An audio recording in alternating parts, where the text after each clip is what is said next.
Good morning, everyone, and welcome to day two of the global main stage of Campus Party Digital Edition. Today, I'm going to introduce you. I'm Giacomo, I'm the Global Content Manager of Campus Party.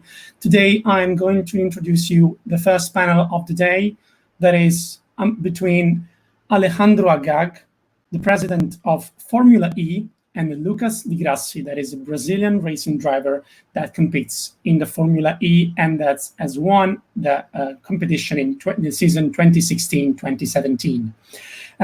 They will talk about how the suspension of the Formula E has affected the business, and also how the Formula E is actually an electric vehicles competition, so how that is affecting the long run in the competition of motorsports, and also how is Formula E finishing its competition, its seasons. All of these questions that we'll be highlighting here in the comments. And I do not wait any more time, and I will introduce now Alejandro Agag.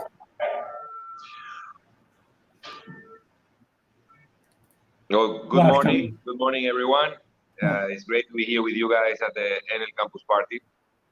And, to speak about the effects of, obviously, of the pandemic, the effects that is having in Formula E, and the effect it's having all over the world. And I thought that maybe it was useful to reflect a bit before we go on the specifics of Formula E and what's going on. And also Lucas Di Grassi will be joining us later, Formula E champion, and also a very knowledgeable person in technology questions and in environmental questions. He can comment on that too.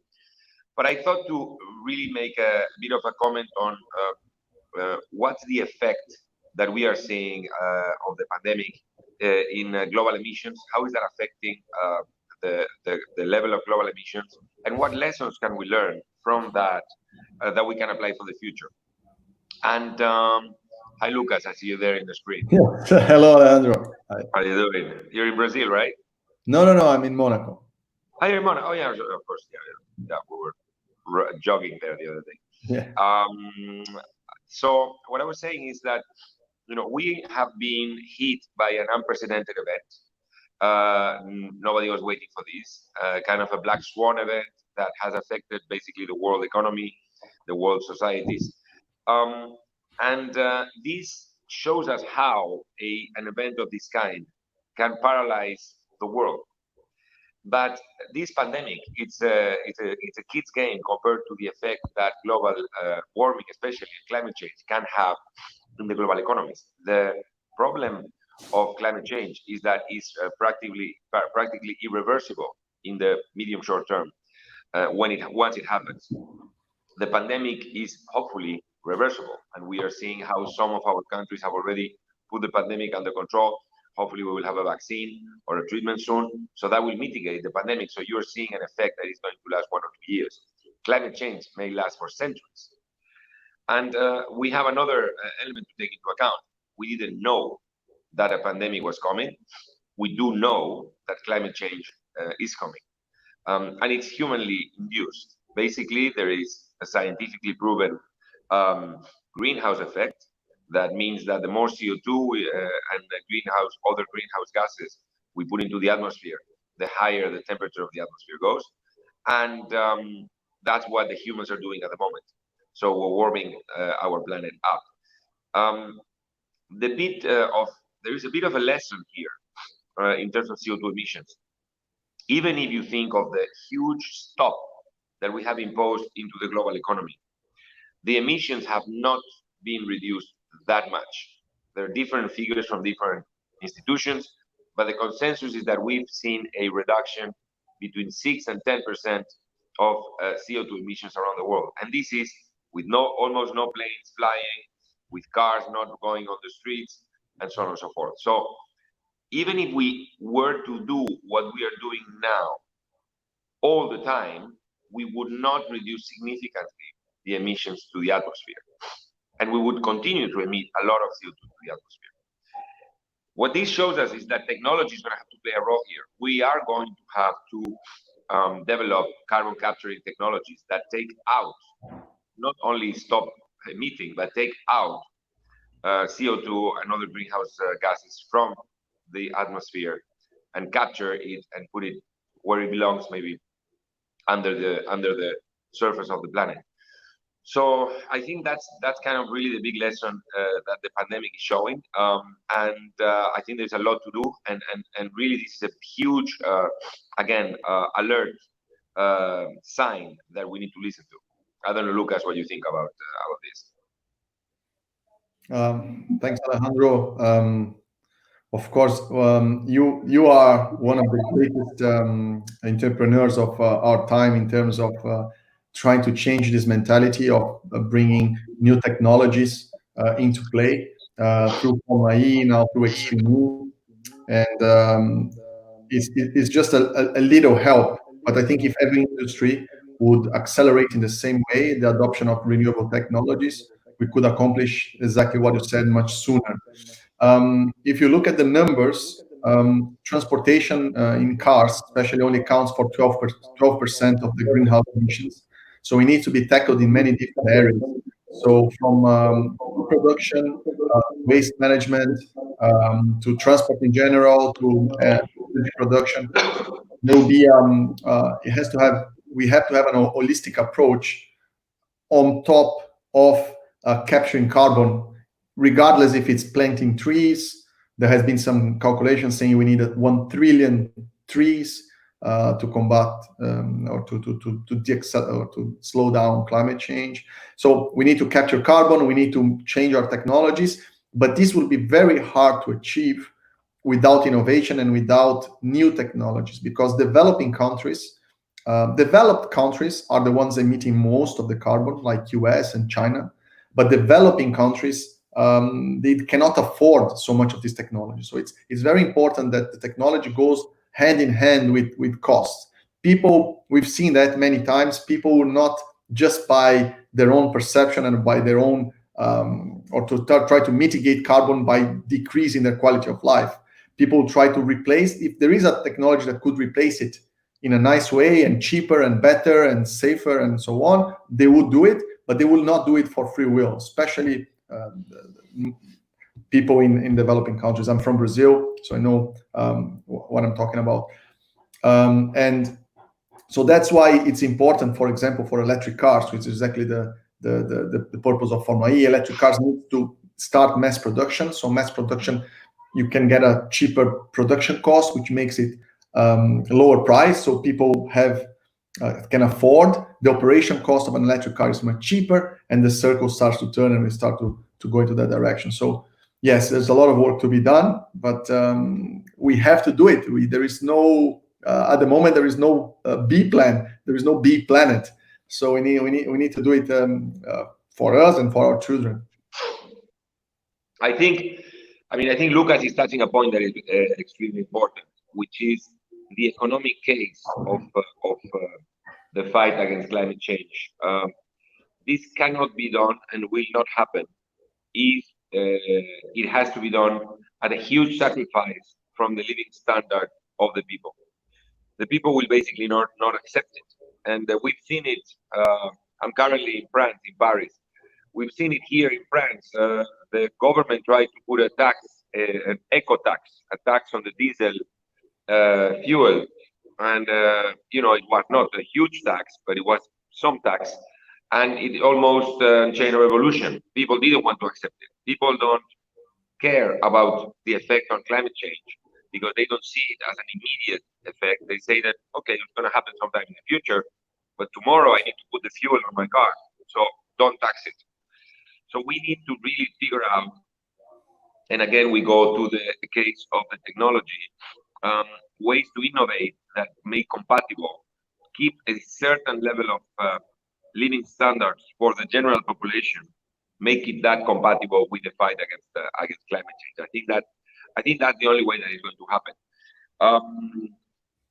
And like I say, I think there is already a change going on. So the younger generations are more, aware of what's going on and more ready to make certain sacrifices, but not huge sacrifices. I don't detect really the widespread will to sacrifice your style of life. And even the activists that are really fighting and want to change the system, is not really clear to what other system. but they say that the system is not working and we have to destroy this system, which I obviously disagree with. No one is really proposing any other system. There is no other solution. So we're going to have to work with the cards we have, and we're going to have to find a way where we can make this happen compatible with the general living standard of everybody. Lucas touched into electric cars, and I think it's a good moment to speak maybe a little bit about Formula E and what we do in Formula E and the effect of the pandemic in Formula E. Lucas can elaborate on what's going on with his team, because he's going to have to do 6 races in a period of 9 days, which I think that no race drivers have ever done before. So many races in so short period of time.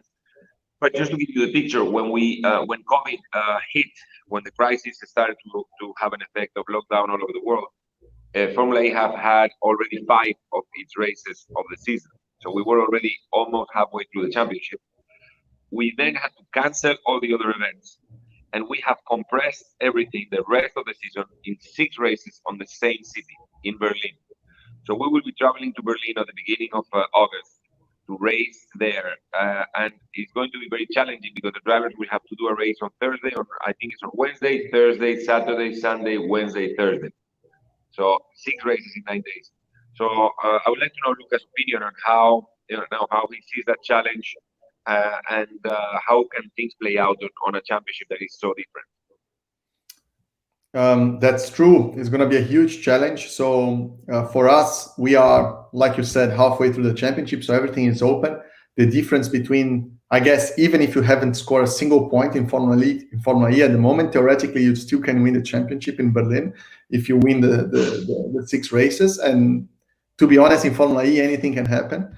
So we are preparing right now. This month has been and will be of intense preparation for Berlin. You need to arrive there physically fit, mentally fit. The teams, the mechanics, everybody needs to be aware that going to be very intense, a lot of pressure for 10 days, and that will define the championship.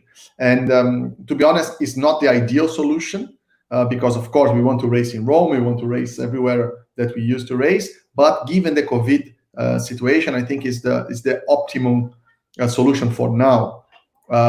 Which is to finish this championship, to at least do the 11 races which were scheduled before, and go through this phase, and then start the next championship which is the first time that it's going to be the World Championship. So it's a very important season 7. It starts the next championship in a good way. So I think COVID especially had a big effect, not in Formula E. Formula E, I think it was the least affected, but in motorsport in general. A lot of automakers going bankrupt, getting loan, merging, or with debt or finance problems. And this will have a big impact, again, in motorsport for the years to come. So if you sum that with being mobility used as so instead of buying cars, you're using mobility as a service, plus automation, plus electrification. So this whole change that is going on in our industry, motorsport will have to adapt, will have to change very quickly like many industries, we'll have to change very quickly, and we have to adapt, to cut costs, to increase efficiencies if we want to continue, if we want to survive and evolve in a post-pandemic world. I had dinner last night with Jean Todt, with the president of the FIA, of the Federation, and we were discussing of when this COVID situation is going to end. And even if Europe, for example, you're able now to go from London to Paris, and you can go to Italy and to Spain, and the situation looks a little bit more under control. We are seeing that the figures look out of control in many places. They definitely look out of control in the US. Brazil. They look out of control in many countries in Latin America. They look out of control of growing a lot in India. And the view was, maybe we just have to learn to live with this, and it's not going to go away. So that's a big question mark. We don't have the answer yet, obviously, but things unfortunately don't look very good. So the big question mark is what's going to happen next year. Are we going to have again a situation in which next year we need to continue without having spectators, or we can slowly go back and introduce spectators into the races? maybe it's also a good moment to mention Extreme E. Extreme E is a new sport that we are launching next year. Which and it's a sport that, as a concept, has the best timing ever for the. No spectators. Extreme E has no spectators. Extreme E races in the most remote corners of the planet. In the Himalayas, in the coastlines in Africa, and it's a sport that is only for media, for television, and no spectators. So it happens to be ideal in this, let's say, COVID world. We don't want it to be ideal because we don't want the COVID world, but it may just happen to have arrived at the right time. And again, it's another way for motorsport to promote and to push, the technology that can be useful to fight climate change. Your audio is a bit low. If you can maybe change your. So for people who doesn't know, Extreme E is a completely new electric championship that, after Formula E has introduced for the first time ever electric technology into motorsport, Extreme E will take this technology to the extremes. So what does it mean? You're gonna take an off-road car, gonna put this car in very cold conditions, very high, in near salt water, in sand, everywhere, to see and to develop the technology that the battery and the powertrain needs to adapt and need to be able to go through these environments if you want every single car in the world to be electric. So Extreme E is the next step towards electrification. And as Alejandro was mentioning, we're gonna go to extreme places, glaciers, desert, island, jungle. Yeah. Where else? And the coastline, the ocean. Ocean, and we're gonna test the limits of the electric powertrain of different cars and with the different race format. Actually, very interesting. If you're watching us, just go Extreme E Live. Just Google it. You see the website. You see all the videos. The car is actually extreme. I have to say that. And myself as a racing driver, I'm really looking forward because, again, it makes a lot of sense. You have no spectators. It's a championship which is solely developed as a product for the development of technology and entertainment. So I think the timing of Extreme E is actually very good, right, Alejandro? I think so. I think it's coming on the right time. I think the world pre-pandemic and post-pandemic is going to be different. I think that after the pandemic, people are going to focus a lot more into purpose, into being associated, pushing projects that have a goal that is to make the world better in any way, different ways. And definitely Extreme E really, really goes in that direction. Extreme E has also a legacy program. So everywhere we go, first we have this team of scientists that check that we don't damage any areas of the ones where we go. Second, we have this also team of scientists that do legacy programs. So for example, in Senegal, we're gonna plant 1 million mangroves.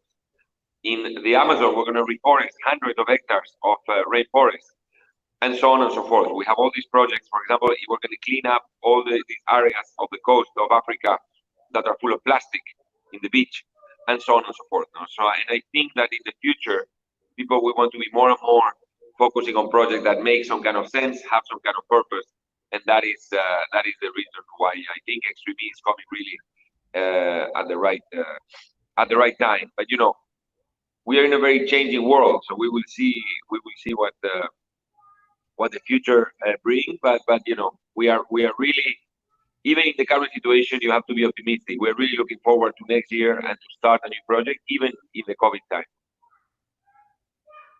Yes, I fully agree, and it's really a very interesting project. And I think every racing driver wish the best for Extreme E and for its start season next season. So when is it the first race? First race is going to be in March. Now we are tweaking the calendar, but the first race will be in March. We will make the announcement of the calendar, I think, in a couple of weeks. We had a couple of delays linked to COVID, but nothing really bad. A couple of months because we have a ship for Extreme E, the Santa Elena. The ship is in the shipyard, and the shipyard was closed in the UK for a couple of months. But apart from that, if there are no more lockdowns or things like that, we will be ready to go very soon. Very, very good. Yeah. And when I'm gonna be able to drive the Extreme E car, I've been talking to Ali all the time, and there's never. Yes, I know. So we are now finalizing the test on the prototypes, and we will have all the cars ready for a test. I think end of August or September. So we're just now looking. I think we burned 2 inverters in the last test. I think we pushed a little bit too much. So we're waiting for the new inverters to come, and those will be the inverters already for the race cars. So they're all coming now on the production line, and we will have this testing in the end of August or September. So you will be able to race it. I have driven the car, and it's absolutely incredible. Yeah, I remember I was super impressed when I saw it first time in Goodwood, actually, the Goodwood Festival of Speed last year. And I think it was the launch of the car there. And the car looked, it looked big, it looked mean, it looked... Yeah. The car is a beast. When I saw the car going up the hill there in Goodwood, and was just amazing. So I think the car is a beast.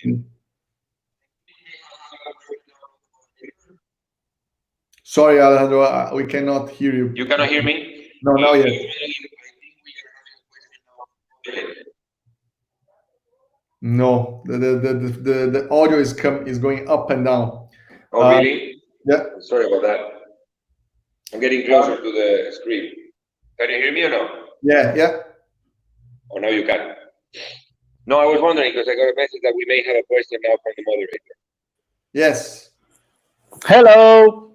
Can you hear me? Hi, how are you? Fine. How are you? Good. Thank you. Nice to see you. I have a question for you, Alejandro. Sure.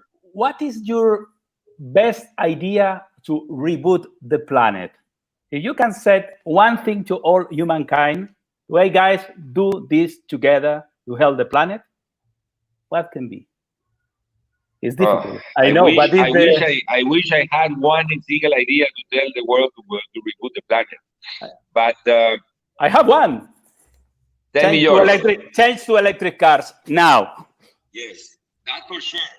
But that is sadly not going to be. Change to electric cars will happen. The problem is, Luca was saying, in developing countries, it's going to be a challenge.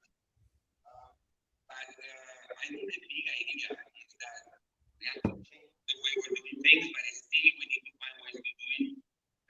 Or the leaders need to find ways to do it that do not make people worse off or poorer in a way. We need to find a way to make the change, keeping everyone more or less comfortable. Because if we don't, then we will have some kind of revolution, and we will go downwards, and it will be more pollution and more problems and more. So I think the big idea is to find the balance between fighting climate change and surviving kind of, without having a revolution in a way. I don't know if that's clear enough. It's kind of an idea I have in my head, but I haven't really elaborated it well yet. We have a program, a machine learning program, listen us and processing everything to extract the best ideas. And your idea is going down to the system, and let's see. Good, let's see. Thank you, Alejandro. Good. Ciao. Pleasure to be with you guys. Please. Thank you. Okay, Lucas, so that's, I think, it from my side. Yes, that's actually, it was a very good conversation. I think there's a lot of things that it could be done, especially if we put the right pressure in our governments. When he was saying about one idea to change how the future could go, I would go to start taxing, like you said, with friends. So tax fossil fuels and redistributing this tax directly as a basic income for the poorer people, because this will have a direct effect on the people supporting it, because they would get money out of it, and you would pay more tax when you consume more of, or you produce more CO2 in a general term. So it could have a good effect. There is even a TED talk about it, which is definitely carbon has to be taxed, and polluting has to be taxed, and that money can be used then to help people who are not polluting and the lower, let's say, band. Because if you think about it, one average American produces almost 20 times more CO2 than the average African. So it's unfair to not let Africa develop because of such a rule, when the US and China has been polluting for now a century. So anyway, there is a lot of things to be done. We have to plant trees. We have to, each one of us, do our own, to live by the word we say. So try to improve in every area that we work, in every business that you are, independently if it's energy, racing, any kind of industry, production of goods whatsoever. Everyone doing a small step towards a better future will definitely have a big impact. And we need to act quickly. We need to put pressure in our governments. We need to elect people that have the right mindset and need to make the world a better place. Otherwise, like you said, the pandemic will look like a small wave. I like that you posted the other day on your the waves. The waves, and there is like the COVID, then there is the recession wave, and then there is the climate change wave on the back. And it's exactly that. If we don't act now, we saw how much the COVID can change the world's GDP.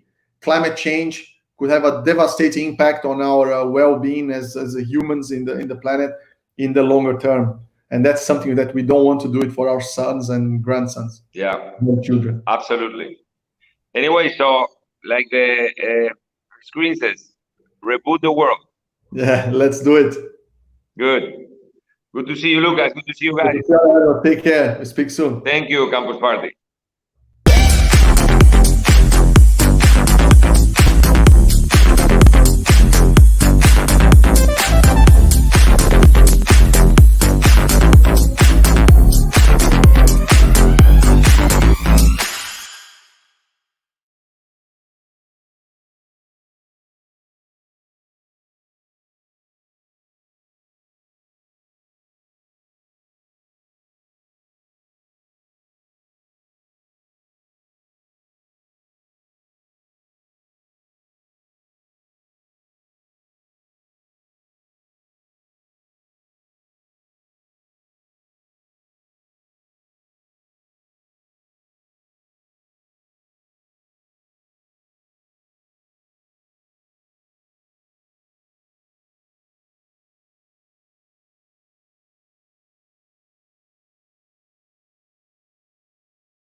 Ciao.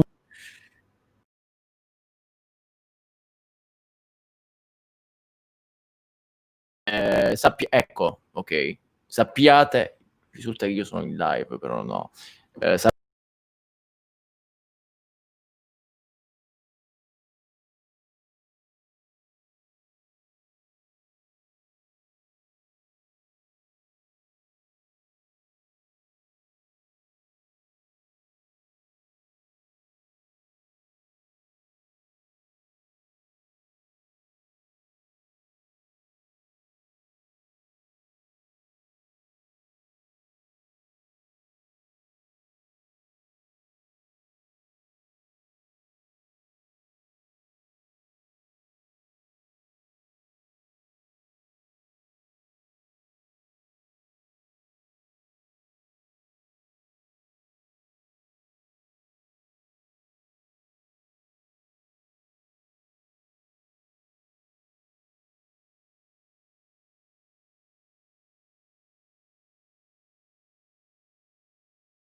Buongiorno a tutti.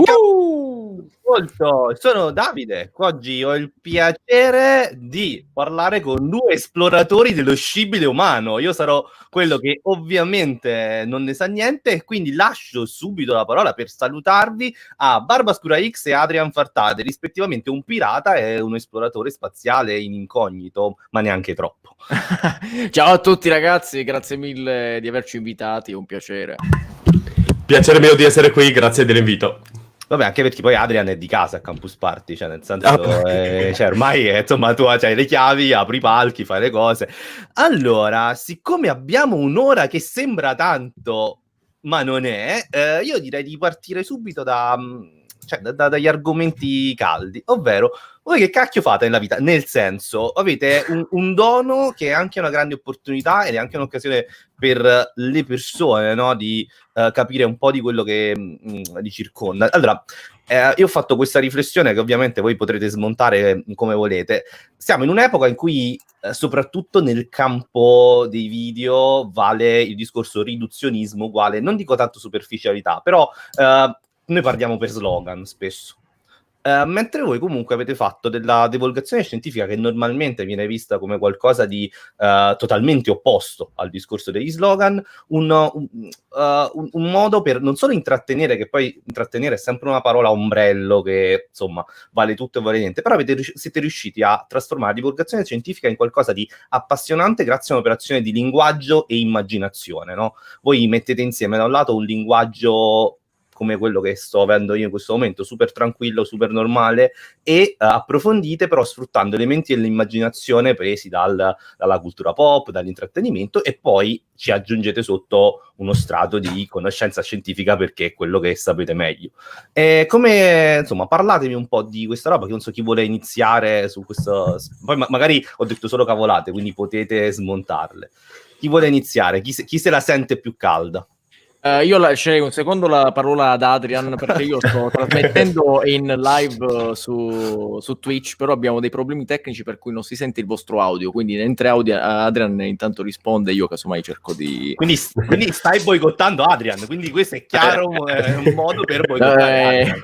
Non riesco a capire come mai questa cosa stia succedendo. Va bene, tanto. Adrian in versione pesce palla sul canale di Barbascura ci illustrerà queste cose. Allora, inizierei da dire che in realtà l'idea del cuore, insomma, se vuoi, della divulgazione è abbastanza naturale per gli umani, perché dura da sempre. Cioè, una delle cose più importanti che abbiamo fatto noi nella nostra storia è raccontare alle generazioni dopo che cosa abbiamo scoperto noi, perché se no sarebbe ancora a riscoprire il fuoco, giusto? Quindi era ovvio che la cosa, al di là di trovare poi nuove cose e scoprire nuove tecniche, ci servisse un modo per migliorare la comunicazione. E la cosa migliore che abbiamo trovato nel tempo è l'arte. L'arte è, se vuoi, la quintessenza del come tramandare informazioni e come farlo in maniera ottimizzata, emotiva e in modo che rimanga qualcosa.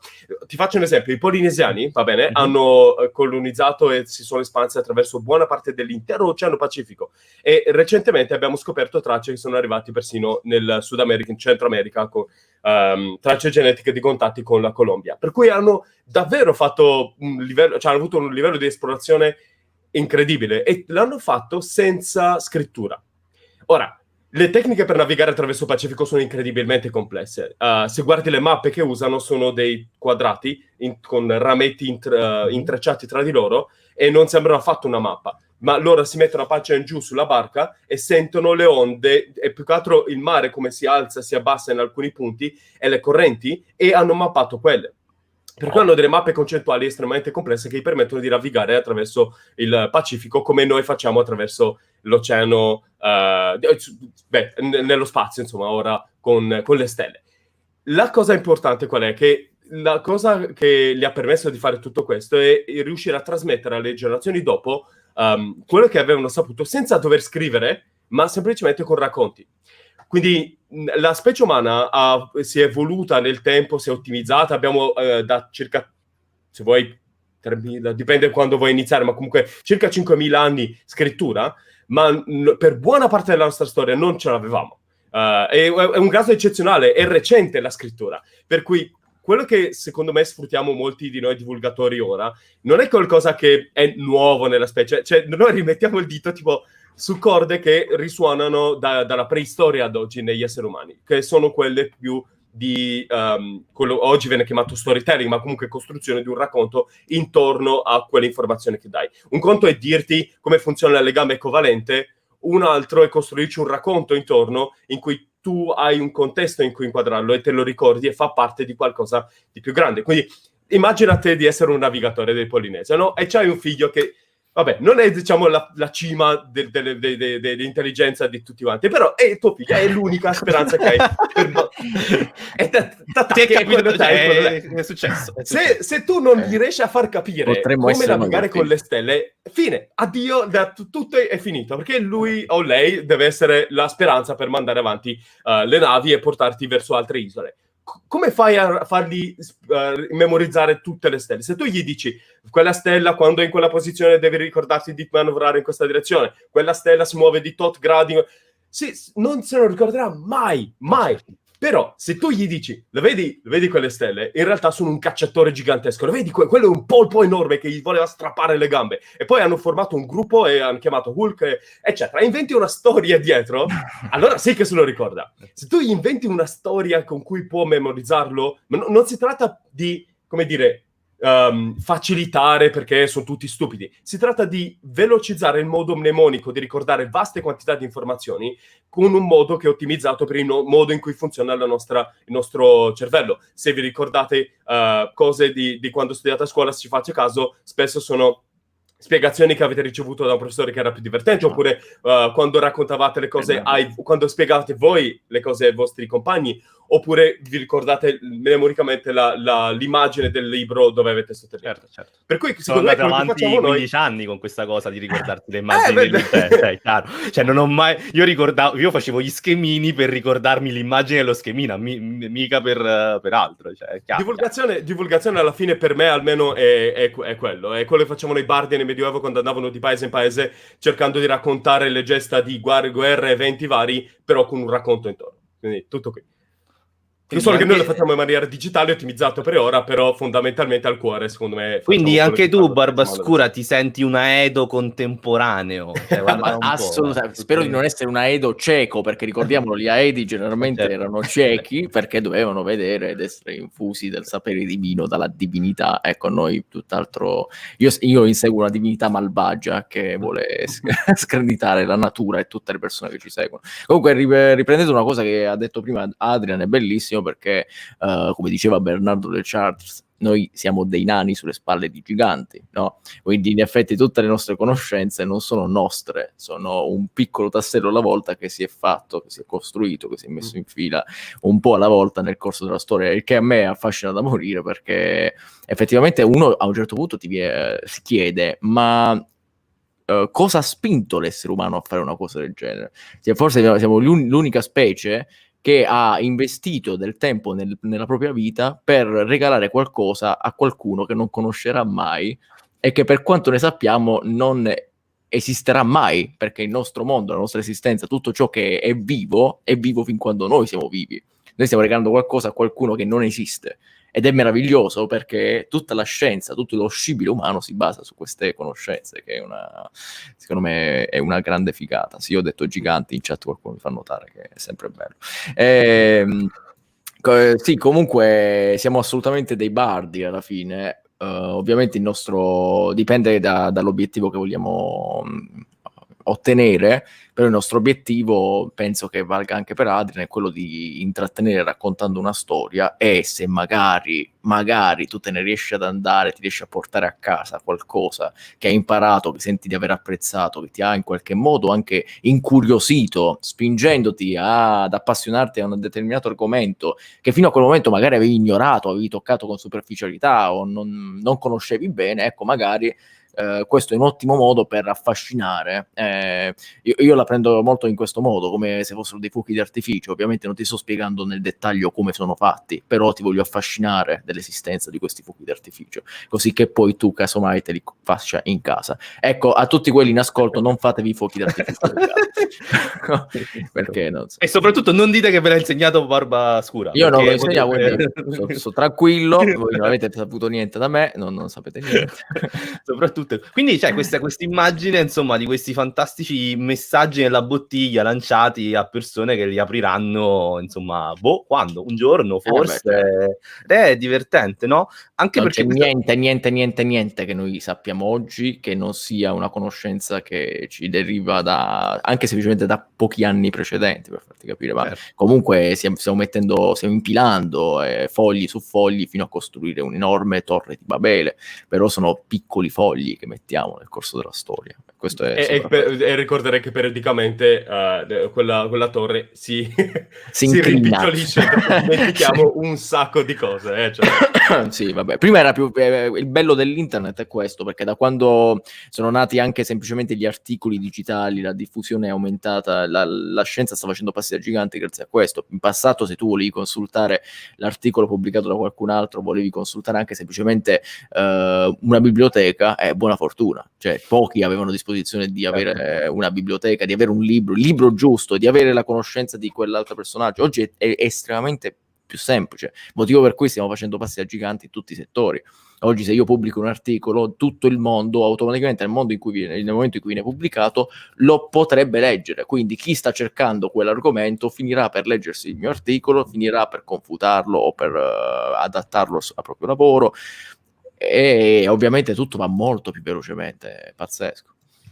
A questo proposito, no, allora c'era un po' di tempo fa, ma Adrian scrisse un post sulla preistoria sui social, in cui, insomma, era, per farla breve, no, cioè, riguardava la nostra decodifica del passato, anche la nostra percezione del passato. Noi a volte, sempre per questa smania di semplificare, o anche per il discorso che forse dicevamo poc'anzi, no? Internet in un certo senso ha cambiato anche il modo in cui costruiamo la memoria per certi versi, mentre poi a volte se ci fermiamo ai luoghi comuni, noi ci guardiamo ad alcuni periodi della storia cercando di semplificare, oppure cercando insomma di modificare la nostra percezione è sempre influenzata da altre considerazioni. Ed era interessante, no? Quando Adrian cercava di disinnescare il meccanismo per cui viene minimizzata la preistoria, le forme di comunicazione, i meccanismi che regolavano la vita nella preistoria. E questo mi ha fatto pensare anche al fatto di quanti periodi invece in maniera un po' acritica o mitizziamo o glorifichiamo. E nel lavoro del divulgatore, anche nel lavoro insomma di recupero delle fonti che internet rende più facile, c'è anche quello di dare il giusto spazio alle cose e la giusta anche reinterpretazione. Poi magari sempre qui io parlo sempre da personcina che è curiosa, poi magari voi dite ma sei coglione, però vabbè. Così. No, è vero, io in quel post mi riferivo molto a come noi abbiamo ereditato una visione della storia come se fosse spesso una serie TV. Per cui ci sembra che abbia una traiettoria verso un obiettivo, ci sarà un colpo di scena, dei personaggi che poi ritornano e fanno fuori fuoco. E cioè, ci sembra che a volte anche per quanto riguarda il cambiamento climatico, questa sensazione che tanta gente pensa però questa è la parte del film in cui ora ci sono delle difficoltà, ma poi dopo arriverà qualcuno, uno scienziato brillante che dice ah, eureka, e poi tutto sarà risolto. Lo stesso che aveva avvisato e che generalmente veniva i buoni vincono sempre, eccetera eccetera. Ma non è un film, non è una serie TV, non è un racconto prescritto. Però si vede moltissimo, cioè per il presente e il futuro si nota un po' meno perché lo stiamo facendo ora, ma quando guardi a come raccontiamo il passato si vede molto di più questa cosa, perché selezioniamo di solito dal passato, lo ricostruiamo in modo che sia funzionale per noi ora. Non è una cosa nuova, gli imperatori romani quando hanno costruito i primi volumi di storia lo facevano per questo, perché volevano avere un po' un racconto mitologico che giustificasse la loro presenza in quel momento, e l'abbiamo continuato a fare nel tempo. Ci sono stati periodicamente questi ritorni di fiamma per il passato in cui si cerca di miticizzare il presente alla luce del passato, no? Fascismo. E quindi c'è questa idea del passato che giustifica il presente. Per la preistoria è buffo perché è la parte più grande della nostra storia. Se tu guardi tutto il libro della storia degli umani, buona parte noi l'abbiamo passato nell'epoca della pietra. Solo recentemente abbiamo gingilli più tecnologici, facciamo cose, andiamo allo spazio, ma per buona parte è quello. Attenzione. Eppure, nonostante questo... allora, attenzione, abbiamo perso. Beh, però ritornerà. Noi andiamo sereno avanti. C'è la regia che lavora per noi. Barbascura, torna, ti vogliamo bene. Scusate, non so cosa sia successo. Vabbè, ecco. Stanno succedendo cose. Eccoci scusatemi, qua. non so cosa sia successo. Qua. Vabbè. Dicevamo, parlavo bene dell'epoca della pietra. Sì, stavo i gingilli tecnologici. Classica cascata, va bene.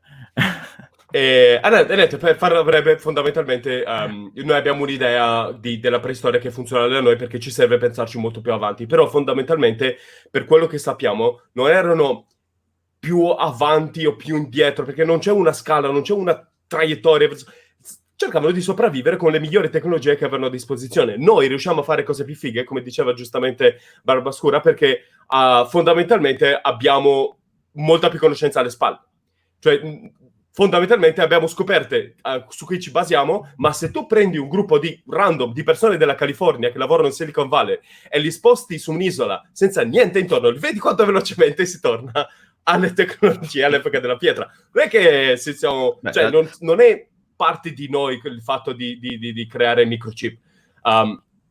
E ultima cosa che direi, la preistoria è piena di stereotipi che si sono aggiunti nel tempo, come la clava che non l'abbiamo mai trovata e tutti pensano l'uomo con la clava, cioè, poi tutti abbiano in qualche modo dopo triplo sopracciglio sopra, che sono sempre arrabbiate.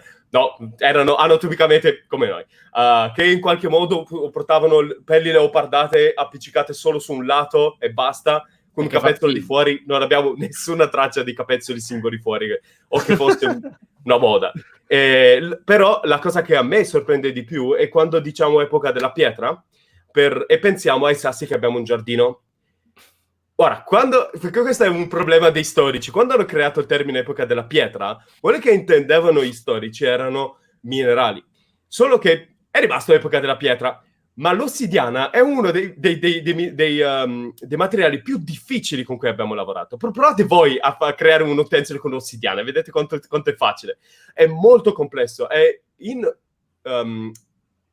pietra ci rientrano quindi tutti quanti i minerali che abbiamo usato che non sono metalli, e li abbiamo usati per tante funzioni diverse. Ci rientra anche il legno, ci rientrano tantissime tecniche di uso di corde. Le corde, probabilmente la corda e il filo, specialmente per le stoffe eccetera, sono state tra le scoperte più importanti dell'intera storia umana, e noi non li consideriamo neanche. Senza cavi, senza fili, senza corde non avremmo fatto niente di quello che abbiamo fatto. Tu puoi avere anche il pezzo di metallo fighissimo, ma se non lo leghi a qualcosa, fine. E se non riesci a costruire le cose in legno, fine di nuovo, endgame. Quindi noi ignoriamo tutta quella parte perché ci concentriamo nella scrittura della storia su le cose che hanno portato a noi. Ma tutto quel momento della storia dell'umanità era molto dinamico, e sicuramente ci siamo persi intere civiltà che si sono espanse, hanno creato cultura, hanno creato linguaggio, hanno creato arte. Pensate a quello che noi abbiamo fatto in un solo secolo, e ora pensate che noi abbiamo tipo un velo senza informazioni di decine di migliaia di anni, in cui c'erano esseri umani sparsi per il mondo e creavano cultura esattamente come ora, e non abbiamo quasi niente di quello, se non piccoli indizi come disegni, qualche utensile. E per me è una delle cose più belle e più poetiche, perché noi siamo qui da così tanto tempo che abbiamo completamente perso traccia della buona parte del nostro racconto. È come essere ottantenni e ricordarci solo da quando eravamo sessantenni in poi. È spaventoso se ci pensi, non abbiamo nessuna traccia se non piccoli. Ogni tanto troviamo qualche gioco di quando eravamo bambini e diciamo guarda qui che idioti eravamo. Vabbè. No, poi la cosa è che poi magari noi quando troviamo qualcosa di molto antico, tra virgolette, per la nostra storia, noi abbiamo poi un ricordo che è tutta un'altra roba, cioè noi ci ricostruiamo poi a spesso i ricordi perché tu colleghi quel ricordo a una particolare emozione, e nel momento che non hai materiali per ricostruire la tua storia perché non ci hai pensato a ricostruire la tua storia sin dall'inizio, no, è interessante. Poi il cambio della percezione avviene anche con le nostre vite alla fine. Pensa a questo, quando noi saremo sparsi magari nel tutto l'angolo della galassia, sono passati decine di migliaia di anni e gli umani saranno civiltà meccanotroniche con pezzi in silicio, cervelli, intelligenza artificiale espansi eccetera. Noi di questo periodo che cacchio ci ricorderemo? Cioè, nel senso, tutto il periodo prima dell'espansione degli umani fuori dal sistema solare sarà preistoria. Io spero soltanto che sopravviva Keyboard Cat e poi sono felice. È vero, cioè che insomma è la risposta a tutte le situazioni del mondo. Ecco, secondo te invece di cosa ci ricorderemo di questo periodo, Barbascura? Cioè, è molto difficile da dire. Sicuramente ci ricorderemo questo strano virus che ha preso questi ultimi anni, questo ultimo anno, diciamo. Però se parliamo di cosa ci ricorderemo dell'ultimo secolo, tantissime cose in realtà, cose che noi diamo per scontate, nel prossimo futuro diventeranno la classica invenzione della lampadina, capito? Quelle cose che tu dici hanno rivoluzionato un'epoca, però nessuno durante quell'epoca si è davvero reso conto, uno, della vera rivoluzione che stava avvenendo, e due, di quanto il mondo stava cambiando. La stessa invenzione dell'automobile col motore a scoppio, che degli anni sempre di Edison, stiamo parlando di fine 800 comunque, è stata una cosa incredibile. Tu pensa che c'era la competizione tra Edison e Ford voleva costruire questo nuovo motore a scoppio per un'auto che quindi andasse in qualche modo a benzina, a petrolio, no? Quindi a carburante in questo modo. Edison voleva fare le auto elettriche, stava costruendo già degli accumulatori, delle batterie abbastanza potenti da poter farci andare degli automobili. Se Edison fosse riuscito a costruire, a diffondere in tutta l'America dei distributori di energia elettrica come ce ne sono di benzina, Oggi noi avremmo avuto già a fine del 1800 le auto elettriche, per dirti. Le abbiamo riprese a distanza di tempo perché avevo detto forse in questo modo ce la gestiamo meglio a livello di cambiamento climatico. Però ecco, tutto ciò è affascinante perché ti fa proprio capire che poi noi non è che tra l'altro andiamo in una direzione certa e sappiamo cosa succederà. L'invenzione della plastica, per dire, un sacco di cose. Cioè noi inventiamo cose per salvare il mondo nella situazione attuale in cui ci troviamo. Nessuno pensava all'epoca che il petrolio sarebbe stato un problema. Alla fine il petrolio è là, nessuno lo usa, non serve a niente, è meglio che tagliare gli alberi comunque, no? Adesso abbiamo cambiato idea, adesso diciamo è meglio piantare alberi e ripiantarli perché almeno abbiamo la carbon neutrality. Però ecco, mi fa impazzire questa storia perché noi ci muoviamo in base alle conoscenze del momento storico in cui viviamo, però queste considerazioni, le conoscenze rimangono, cioè accrescono, però le considerazioni circa lo stesso tipo di conoscenze possono cambiare nel corso della storia quando ci rendiamo conto che abbiamo sbagliato qualcosa o che siamo andati nella direzione sbagliata.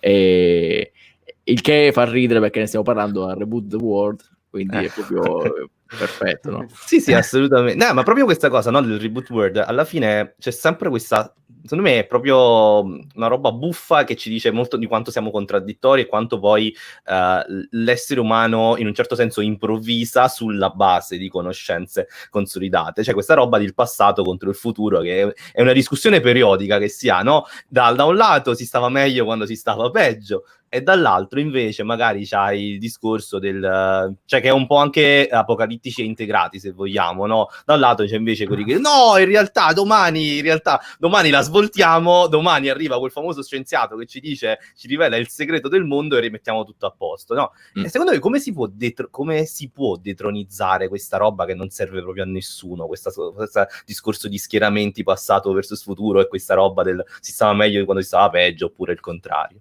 Cioè c'è un modo per superare questa diatriba? Beh, non penso, questo è un fattore puramente psicologico e affettivo, non ha niente a che vedere con nessuno scienziato ti dirà si stava meglio quando si stava peggio, no, nessuno scienziato, perché gli scienziati sanno perfettamente che un chimico sa perfettamente che fino a 30 anni fa, 40 anni fa, per pipettare una soluzione di acido solforico usavano la bocca. E lo stesso vale per l'acido cloridrico, e perdevano i denti e dicevano ma come mai? Come mai? Bene ma non benissimo, diventavano ciechi. Allora hai capito, il discorso è quello, il discorso è noi andiamo sempre più avanti, ovviamente questo non significa che le cose siano semplici, perché se entri adesso in un laboratorio di chimica ci sono così tante precauzioni, a volte anche esagerate, ma comunque ci devono essere, perché abbiamo imparato dagli errori del passato, che molti potrebbero addirittura trovarle scomode, trovarle fastidiose, o anzi uno di vecchia data potrebbe addirittura dire ai miei tempi io prendevo, insomma, trasportavo le soluzioni a mani nude e quant'altro.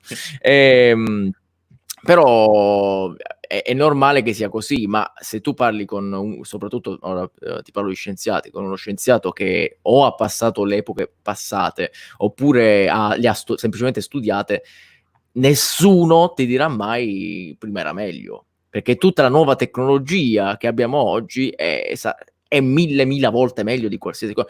Un'operazione al dente 20 anni fa tu te la dovevi subire, dovevi essere là bello vigile e subirti ogni adesso manco te ne accorgi, quei rumori fastidiosi e fossero i rumori il problema. No, certo. Però il discorso è adesso non te ne accorgi nemmeno, solo un folle direbbe si stava meglio prima quando si poteva usare lo scalpello, sì, non c'è dubbio, prima lo usavi, però io eviterei, capito? Insomma, e quindi niente, almeno da questo punto di vista è molto più bello. Poi quando parli ovviamente con la popolazione che parla in maniera affettiva, con malinconia di un'altra epoca, lì è un'altra questione. Lì non è che stia parlando davvero della tecnologia, lì sta parlando dei suoi ricordi, di se stesso, della sua infanzia, quindi inattaccabile. Anch'io ho una certa malinconia degli anni 90, mai sia però a riviverli. No, ma è la nostalgia degli anni 90, è quel nostalgia per qualcosa che è bene che sia passato. È bene che sia passato, ti ricorda la tua infanzia, però è bene che sia limitato alla tua infanzia. Ma basta guardare le tue fotografie degli anni 90, secondo me, per farti, cioè, per dire vabbè, ma ok, tutto sommato meglio. Non so se ti è mai capitato di guardare le fotografie dei tuoi genitori, tipo quelle vecchie, No. quelle degli anni 70. No, non ti dice. Mio Dio, ma che epoche erano? Ma cosa No. si mettevano? Ma che No, ma vestiti erano quelli? assolutamente. Era la Ma io- moda quella. Poi Io ho già non sempre so detto ai miei cosa dire. genitori, ho sempre detto, ma voi, ma che davvero, ragazzi? Cioè, ma voi davvero facevate, cioè, eravate così? Non è carnevale sta roba, ma poi soprattutto dico l'uno all'altro, ma come vi siete scelti? Cioè, ma questi sono altri discorsi. Tornando, insomma, invece, Adrian, no, il discorso no, anche passato versus futuro. Tu sei d'accordo assolutamente? Hai qualcosa da aggiungere? Ma sì, tu hai sempre qualcosa da aggiungere. No, Cioè, sono d'accordo. E alla fine, giustamente, come dicevate, è una questione affettiva per cui le persone selezionano cosa vogliono ricordare. E è sempre una questione un po' pericolosa, se vuoi, perché ci sono tanti che sfruttano questo, a volte commercialmente, a volte politicamente, eccetera, per cui la natura umana si vede molto, per esempio, nella volontà di credere a fatti falsi, anche sapendo che sono falsi, perché ti fanno sentire meglio. Quindi molti semplicemente decidono di credere anche a cose che sanno benissimo non essere vere, però pensano che in qualche modo non importa, perché fa parte di qualcosa che ti senti più, ti fa sentire più come dire, che è giusto te lo metto in senso pratico. Molti pensano, sono sicuro, sono convinto che ci sia un complotto, che il governo lavora contro di me, eccetera, eccetera. Poi, nello specifico, tu mi dici che questa informazione è falsa. Vabbè, però io sono disposto comunque a credere che sia vero il complotto, perché sotto sotto sono convinto, al di là dei singoli fatti, per cui è più un problema di narrazione più grande, per cui alla fine lo trovi dal cambiamento climatico, lo trovi per la tecnologia. Molti sono convinti, per esempio, che si stava molto meglio quando non c'era la tecnologia, quando stavamo in uno stato naturale, che però non è mai esistito in quel modo. Le persone non erano sanissime e forti e vivevano per 90 anni mangiando quello che trovavano nel bosco. Non c'è, l'abbiamo creata noi come immagine romantica di come ci immaginiamo il passato. E quindi questa cosa per noi è ridicola in maniera molto immediata e ovvia, no? Però non lo è se si parla di anni 80, anni 90. Cioè, per me uno dei trend culturali più affascinanti di ora, per esempio, è quello del Vaporwave. Perché è questa disillusione con il passato tra gli anni 80, 90, 2000, quando anch'io me lo ricordo quando ero piccolo, che dicevano internet risolverà tutti i vostri problemi, internet ti permetterà di avere tutta la conoscenza che vuoi, potrai parlare con tutti, avrai tutto quanto, aprirai il tuo sito, farai 1000 cose, sarà tutto bellissimo.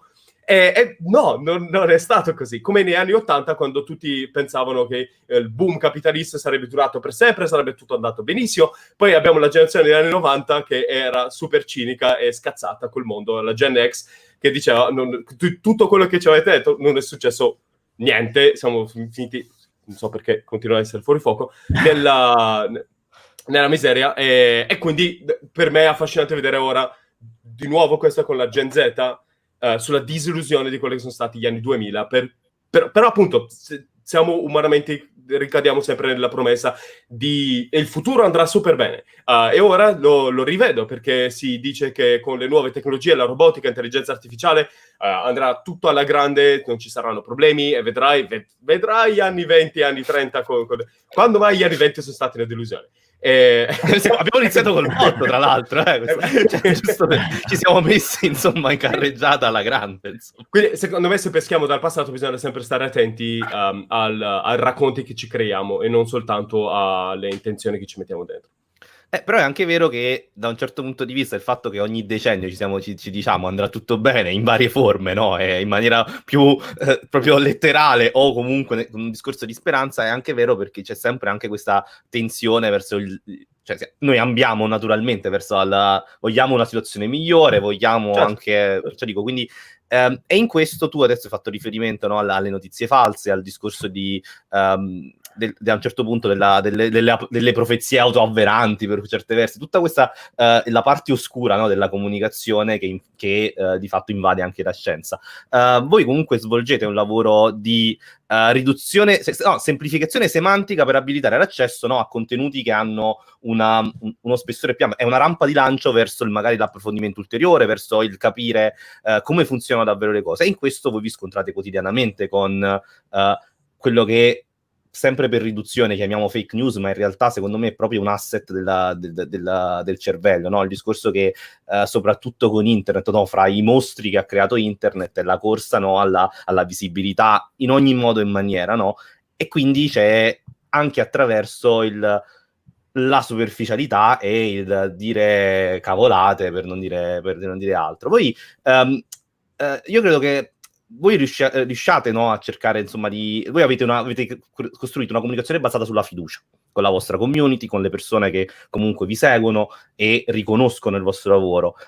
Pensate che il discorso fiducia sia cioè io credo che la fiducia sia l'unico modo che abbiamo per combattere le fake news o tutto ciò che riguarda la comunicazione scriteriata. Quali sono poi gli altri ingredienti secondo voi se dobbiamo riavviare la comunicazione adesso, se facciamo fare il reboot della comunicazione, quali sono gli ingredienti per una comunicazione più sana? Il problema della fiducia è che si basa sempre su una singola persona o su un gruppo di persone, e così non è sostenibile. Cioè io posso parlare a delle persone che mi seguono, che sono interessate a seguire la mia persona, a cui sto simpatico, perché ci può essere pure un altro che non mi segue per il semplice fatto che gli dà fastidio la mia faccia, gli dà fastidio il modo in cui parla. Tutto è possibile, voglio dire, è un mondo molto vario. Quindi alla fine io finirò a parlare comunque per una fetta di persone che sono a me affini, che la pensano in qualche modo, che comunque si rivedono, hanno piacere a stare nel nostro gruppo di amici, ma mi ritroverò comunque a parlare principalmente a loro. Raramente succede che possa in qualche modo parlare anche a quelli a cui la cosa non interessa assolutamente niente. Quelli che poi sono già schierati ancora di più, perché se tu sei schierato, io proprio ieri ho ricevuto un commento assurdo, lunghissimo, in cui io praticamente avevo fatto vedere un video di uno di questi personaggi molto famosi nel mondo complottista, in cui diceva di tutto, eccetera, eccetera, e l'abbiamo soltanto commentato. Il commento che mi è arrivato era una cosa del tipo guarda, io nemmeno apro questo video perché mi fa schifo, lui è una persona meravigliosa, eccetera, eccetera. E sicuramente, e diceva sicuramente quello che io avevo fatto nel video, sicuramente. Quindi partendo da un presupposto e da un preconcetto, ma soprattutto da una fiducia che quello aveva nell'altra persona, vedi che si ribalta, non si era più aperti al dialogo. Quindi la fiducia può funzionare fin quando stiamo facendo dei contenuti per la nostra community, per il nostro gruppo di amici, e lì la fiducia è importante perché insomma fa parte proprio della natura umana. Se non c'è fiducia, allora cosa rimane? Però quando si parla di informazione le cose devono essere drasticamente diverse, non possono basarsi sul singolo parere, non possono basarsi sulla fiducia, non possono basarsi nemmeno su semplicemente è la fonte, poi è soltanto quello di capito. La fonte deve essere autorevole, però anche quella, ci tengo a sfatare un mito, può essere messa in dubbio con le giuste competenze, però, cioè non è che non lo so, io non so assolutamente nulla di quel tema e mi metto a mettere in dubbio delle fonti soltanto perché secondo me funziona diversamente, perché se parli poi con un esperto e dice no, ma in realtà non funziona così, non ti puoi nemmeno incazzare con l'esperto dicendo ma tu alla fine, cioè, queste cose succedono continuamente su internet e generalmente non sono un problema, lo sono diventate molto di più nell'ultimo periodo che abbiamo vissuto, perché la gente aveva paura di questo virus e quindi ha iniziato in particolar modo a fidarsi ciecamente di personaggi, semplicemente perché passava più tempo su internet alla ricerca proprio di quell'informazione. Quindi se tu gli davi un'informazione un pochino fuori dalla conoscenza o da quella che veniva data generalmente, loro ci si aggrappavano, si gettavano proprio a tuffo bomba dentro questi canali, e quindi questo è stato veramente un periodo molto oscuro che ha riguardato anche moltissime testate giornalistiche grandi italiane. non voglio fare nomi, però c'è un tizio che è uscito su i professionisti dell'informazione, è uscito in televisione dicendo abbiamo scoperto la verità sul laboratorio in cui è scappato il virus, perché ce l'ha detto, abbiamo un informatore ultra segreto, cioè è stato 3 mesi fa, ancora non sappiamo niente. E niente, in sostanza no, io sono assolutamente contrario a basarsi sulla fiducia quando si parla di informazione generalista. Più che altro è una questione di educazione. Bisogna educare le persone ad essere capaci di riconoscere quell'informazione che può essere più o meno giusta, mettere in dubbio anche quella che suona bizzarra, o comunque non essere così tanto aperti ad abbracciare a priori una opinione. Bisogna anche essere aperti al capire che noi siamo scienziati, dico noi perché vabbè, però ci sono gli scienziati, non ci sono indovini, quindi è molto facile che io ti dica una cosa e che dopo 2 settimane ti dica che ho detto una cosa che si è rivelata non vera dagli esperimenti. E io, che sono uno che deve comunicare la scienza, devo sempre sottolineare il fatto che fino ad ora abbiamo queste conoscenze e non è così punto e basta, perché il così punto e basta purtroppo nella scienza la maggior parte delle volte non funziona, perché può cambiare tutto con una singola informazione. E quindi niente, è una questione semplicemente di informazione, di educazione alla comprensione del testo, alla comprensione delle fonti, alla comprensione di come funziona la scienza in generale, del metodo scientifico. Questa cosa migliorerebbe tantissimo la comprensione proprio dell'informazione che gli arriva, e anche del riconoscimento di chi cerca di fregarti e chi cerca invece soltanto di darti un'informazione per appunto. Quindi abbiamo fondamentalmente la riscoperta, no, poi ritorniamo al discorso del passato, che cioè noi la ricetta più o meno ce l'abbiamo, cioè il metodo scientifico ce l'abbiamo, è migliorato, è cresciuto, l'abbiamo affinato, però alla fine, come dici anche tu, bisognerebbe che tutti credessero nel metodo scientifico, no? Cioè proprio facessero parte, no? Utilizzassero quegli strumenti. Lo applicassero, perché il metodo scientifico si applica anche dal punto di vista fisico, della comunicazione, certo, è chiaro. Adrian, tu invece sempre... No, sì, sono d'accordo, e aggiungerei che il problema spesso è anche cosa vogliamo fare con quell'informazione. Per cui se per esempio tu devi agire una volta che hai una certa informazione, per esempio vuoi sapere se mettere la mascherina ai tuoi figli o no, se portarli a scuola, se andare al mare. È ovvio che mettendo a rischio poi la vita anche di altre persone, e magari li mandi al mare con i nonni, no? L'informazione che ti dà qualcuno su YouTube la pesi in modo diverso rispetto a voglio sapere qual è il diametro della Luna, e non è una informazione critica. Se qualcuno ti ha detto il diametro sbagliato, la Luna resta lì, non muore nessuno. A meno che non stai lanciando una sonda verso la Luna e perdi centinaia di milioni di dollari, perché è un cretino. Però fondamentalmente, quindi dobbiamo essere più bravi a sapere molto velocemente che tipo di informazioni usiamo e in che modo veicoliamo, e che impatto avranno quelle informazioni sulla nostra vita, sia nell'immediato che lontano. E questa è una cosa che chi gioca a videogiochi lo sa fare molto bene, perché è fondamentale il modo in cui sono strutturati i videogiochi. Quindi non è una cosa che gli umani sono incapaci di fare, perché lo facciamo di continuo.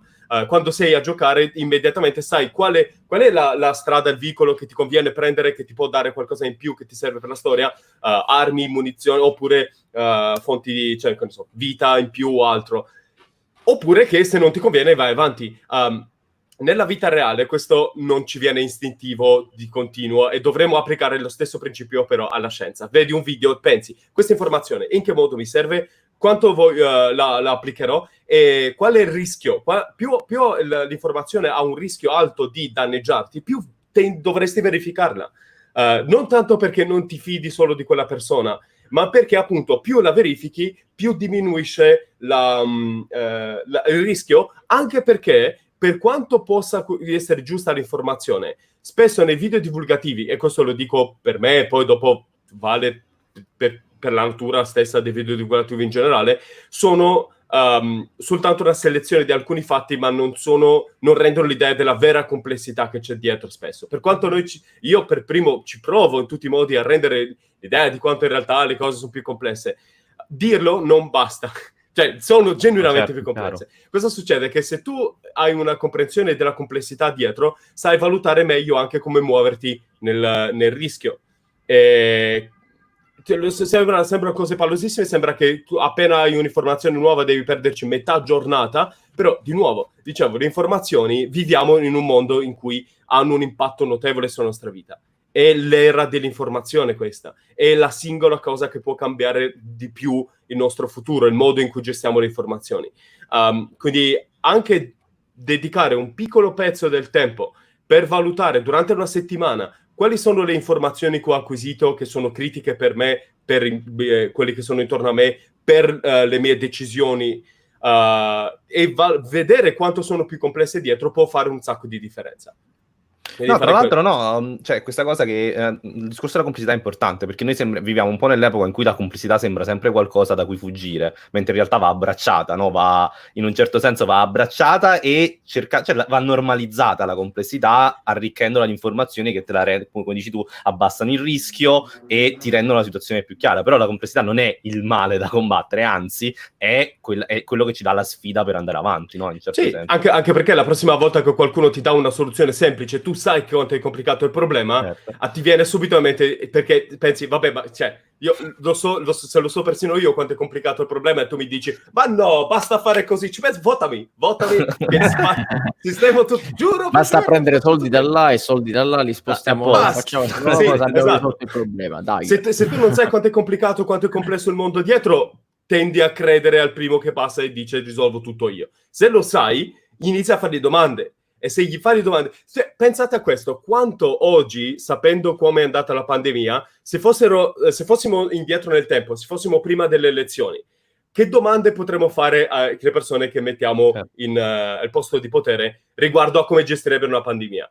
Cioè, chiederesti come gestiresti, per esempio, il controllo di qualità sulle maschere?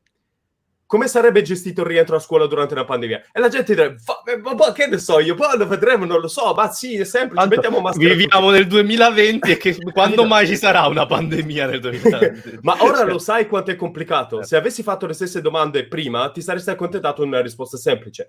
Ora no, perché ora lo sai quanto in realtà non è così semplice. Cioè, più o meno, idealmente lo sapresti. Però è questa la sfida per il futuro, perché quando chiediamo le cose per il cambiamento climatico e diciamo a chi è in potere, ma io ti voto, però tu come farai in modo che l'impronta del carbonio diminuisca? Macchine elettriche, fine. E tu lo sai quanto è complicatissimo, cioè, non lo mettere in una posizione di potere se non hai idea di cosa sta facendo. Tutto qui, invece, hashtag invece, che sì. Adesso stiamo parlando puramente di politica, ma è un discorso che si applica in tutti gli ambiti, hai perfettamente ragione. Perché cioè il discorso è sempre lo stesso, ci aggrappiamo alla persona che ci dà la soluzione immediata che sia più possibile un motto, no? Fa niente se questa cosa ha senso o no, è facile da ripetere, è facile da capire. Immaginati se la stessa persona dovesse andare in televisione a spiegare, allora io ho delle idee, però dobbiamo vedere questi aspetti, cioè c'è un pochino e non è sicuro che funzioni, comunque potrebbe. Invece se tu vai e dici facciamo questo perché al 100% lo risolviamo, soltanto facendo questo, un unico problema, a te non è... Prendi del bicarbonato in acqua. Esatto. Guarito.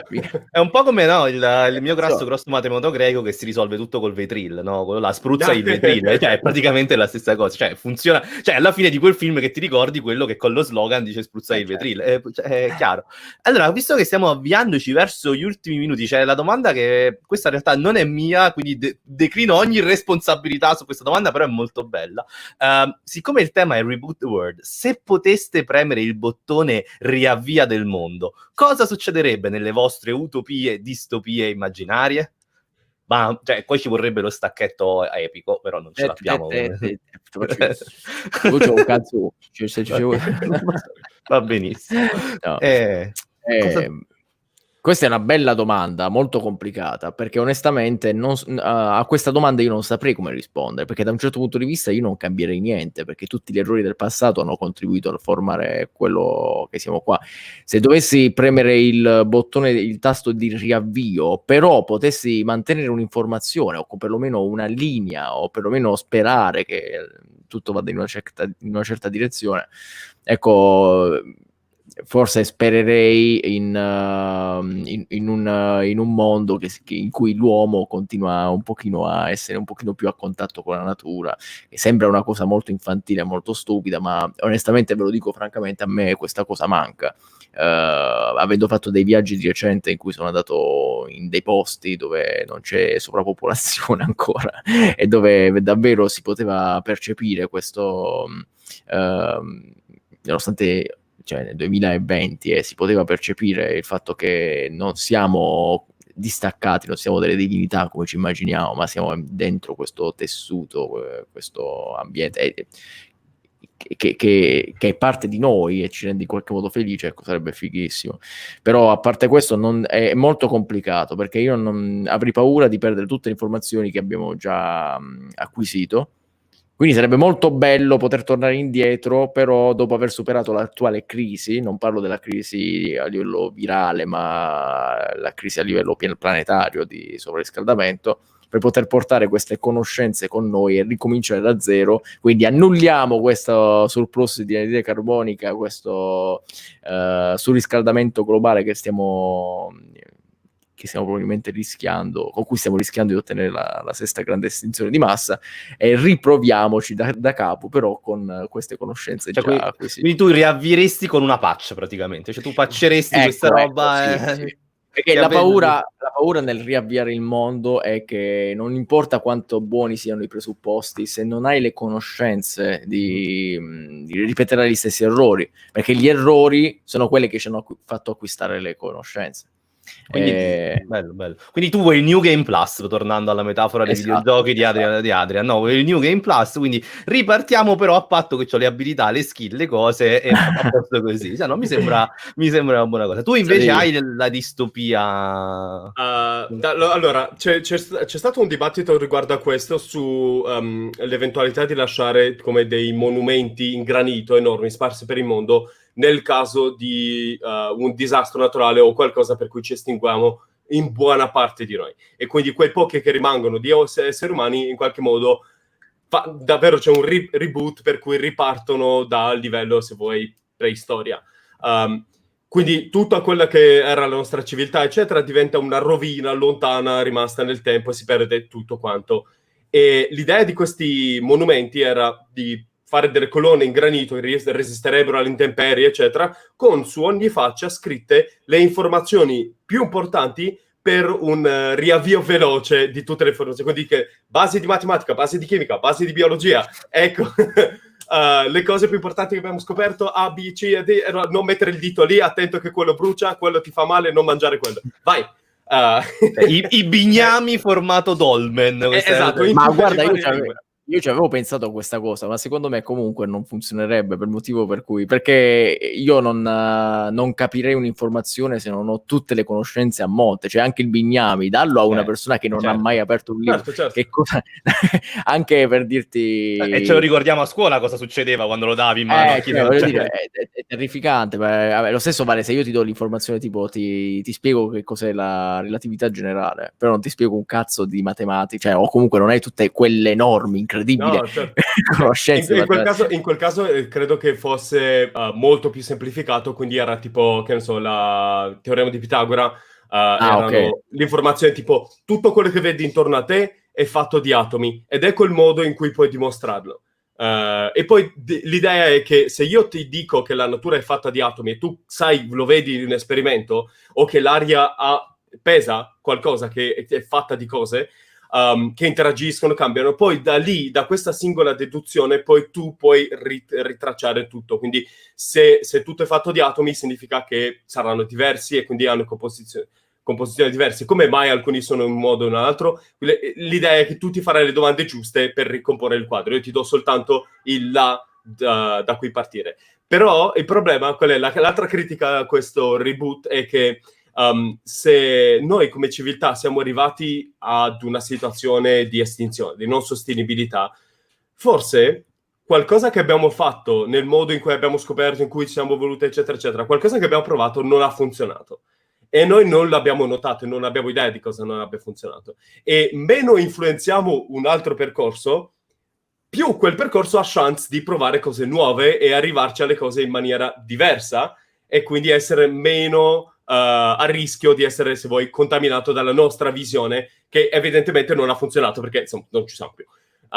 Quindi quella è la controcritica di fare un reboot ma senza dire niente. Quindi reboot in cui noi non abbiamo alcuna parola su come dovrebbe essere rebootato il mondo, perché semplicemente riprovate voi e vediamo se ve la cavate meglio. Cioè, quella roba è sempre la metafora di cui prima io gioco, se abbiamo fallito noi, prova un'altra strada, evidentemente, cioè questa è la cosa che... Sì, no, ma sai poi...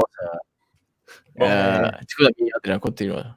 No, poi, cioè, nel senso, non è detto, qui rientra, fa parte di quei dibattiti di quanto quello che facciamo è parte della nostra natura in termini biologico e quanto è la nostra cultura che creiamo, quindi quanto nuove generazioni farebbero cose simili a noi o coprirebbero strade completamente diverse, perché questo dibattito va avanti da secoli, dall'educazione, dagli illuministi che si chiedevano se l'uomo era selvaggio buono o meno, insomma, quindi non lo risolverò certo io online in 2 minuti, però. Sì, sì. No, io da quel Ma punto di come, vista non sei quello molto... che dà le risposte così? No, non è vero, perché non dare risposte non dare risposte. cosa dovevamo fare e basta. Cioè, non era il punto di tutto, no, scusa. No, io da quel punto di vista sono molto cinico, quindi penso che moltissime delle cose che noi abbiamo fatto nel corso della storia non sono dettate soltanto dalle nostre conoscenze, ma anche proprio dalla nostra natura, dalla nostra proprio genetica.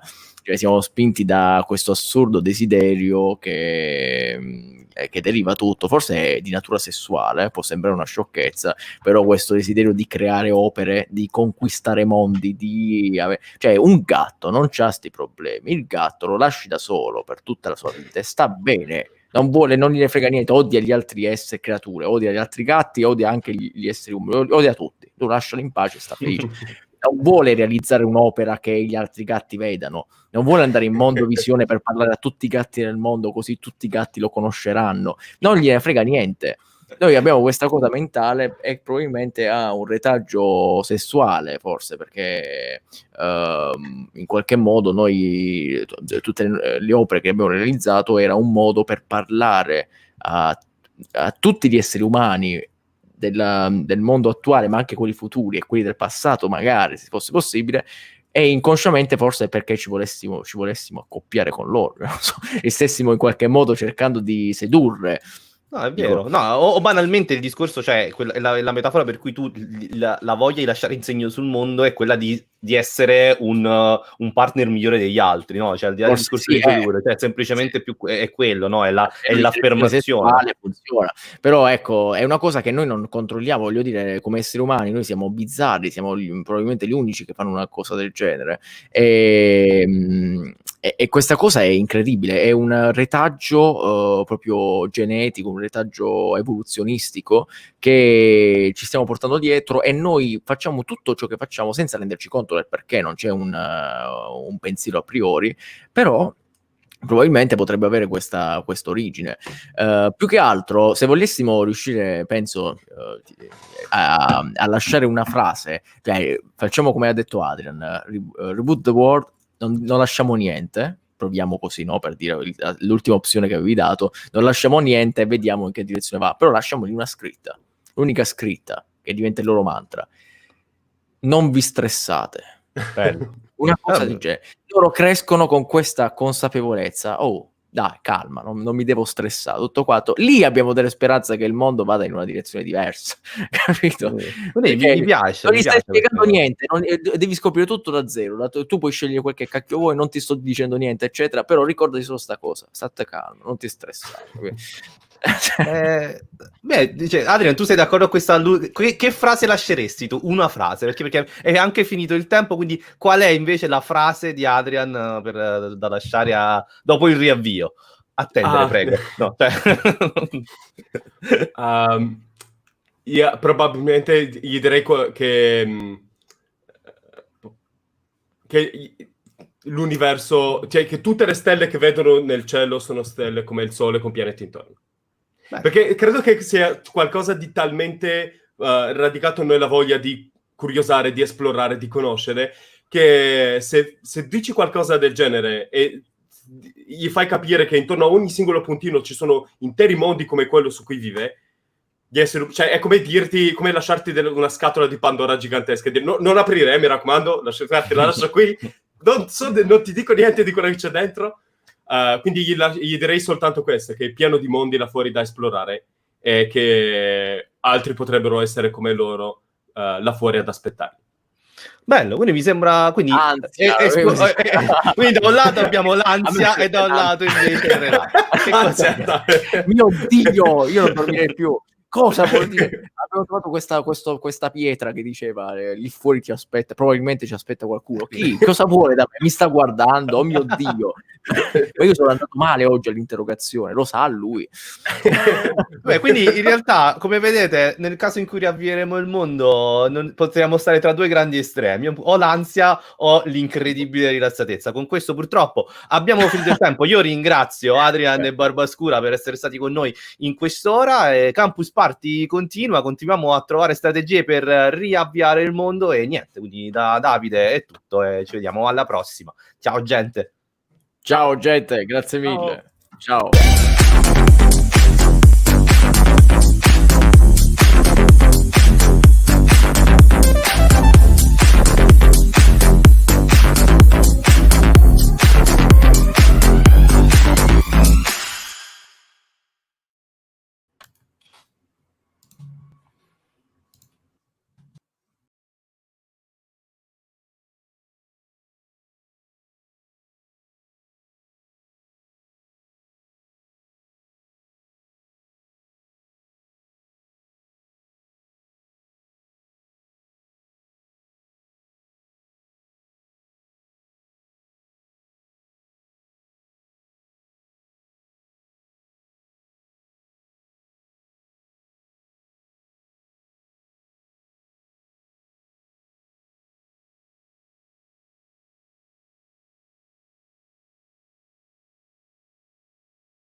Hi, good morning, good afternoon from sunny Lisbon. Together with me, Rumana Ibrahim, I have three wonderful women that I personally admire. And before I start our panel, let me make a small introduction about each of them. Linda Pereira, she's a wonderful lady. She worked for many years in the political side, in events that made a huge impact in the 20th century. She's very proud of the work she had done in the European Union that really made the basis of what she did and what she is in terms of political side. And of course, I cannot talk about Linda without mention her contribution in the laws that made our life in terms of ladies and the contribution that turned our lives very, very easy. Isabel Net, she is an entrepreneur for more than 20 years. She is the responsible for us to have investor ladies in Portugal, and she is the president of the investment business angels investment in Portugal, and the only women that ever occupied this place. Isabel is an entrepreneur by heart, and today we will be very glad to hear her opinion and her insights about this thematics. With us, we still have Claudia Mendes Silva. She is the ambassador for Women in Tech in Portugal, and she is also a computer science engineer, and she works in many big organizations. Claudia was raised in a matriarchal family that had very huge and very big values that were really important in terms of what she is today. Both her grandmothers, one of them had 10 kids, and raised them with a very entrepreneurship basis. And the other grandmother had three daughters that all of them were had a degree. So she really understood what education would be and the role of education in women's life.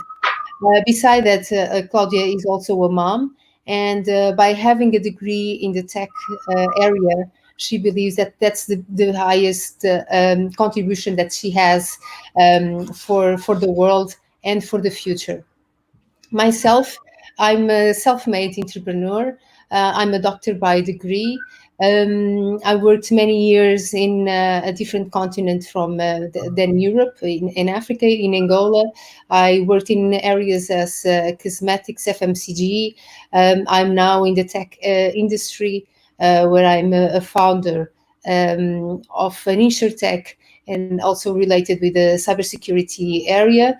And I'm very glad of being raised in a family with really strong values that made of me the woman that I am today.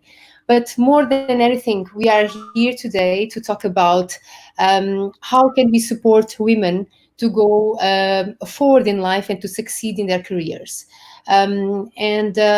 We joined this panel with women that really have an important role in the areas that they act, and really have an important role in supporting other women and make sure that they succeed in the areas that they have their ways of working. Linda, as I mentioned a few minutes ago, you are a very experienced woman. Can you please let me know from your perspective, how can we help women succeed? Good morning. Good morning or good afternoon, depending on where you are in the world. And it's such a pleasure to be on a panel, such a beautiful panel, and so proactive as well, which is very important. I believe that you need to have different corners of a triangle to create success. You first need to have the desire and the wish to commit yourself to a road which is not easy. Okay, so you need to have the fight. I call it the oomph. You need to have the oomph in you to want to succeed and to achieve something, and you need to have a focus. But you also need, and this is where I have always hammered, you also need to change the way that the world views diversity and the way that the world views people and different perspectives on business and different perspectives on life. And I think that comes through education. Education is very, very important. Education has always been, from my own personal experience, I was lucky enough to be educated in the UK, which did not at the time when I was in school differ very much from the way we educated girls or boys. But there should be a difference. Today, I know that there should be a difference. Girls and boys think differently. They look at the world differently, and they have a different perspective. So I think that education policies, laws are important, but without the underlying education policies that teach people with different perspectives in different ways, then we're not going to move as fast as we would like to move. So for me, changing the way we educate people and the way we create programs, because as you know, boys say, what does it do and how does it work? And girls say, what's it for? What's it for? What's it for? We look at things differently. And this must be the fundamental premises of the way we educate our young people. And this will change the world. Very good. Isabel, you have a different experience from Linda in the areas that you've been working. As an investor, what is your point of view? What is missing so we can make more women succeed? Hello, everybody. Do you hear me? Hello, everybody. Good morning or good afternoon. Romana, after these Linda statements, I can go away because she told everything. Okay, so but it's true.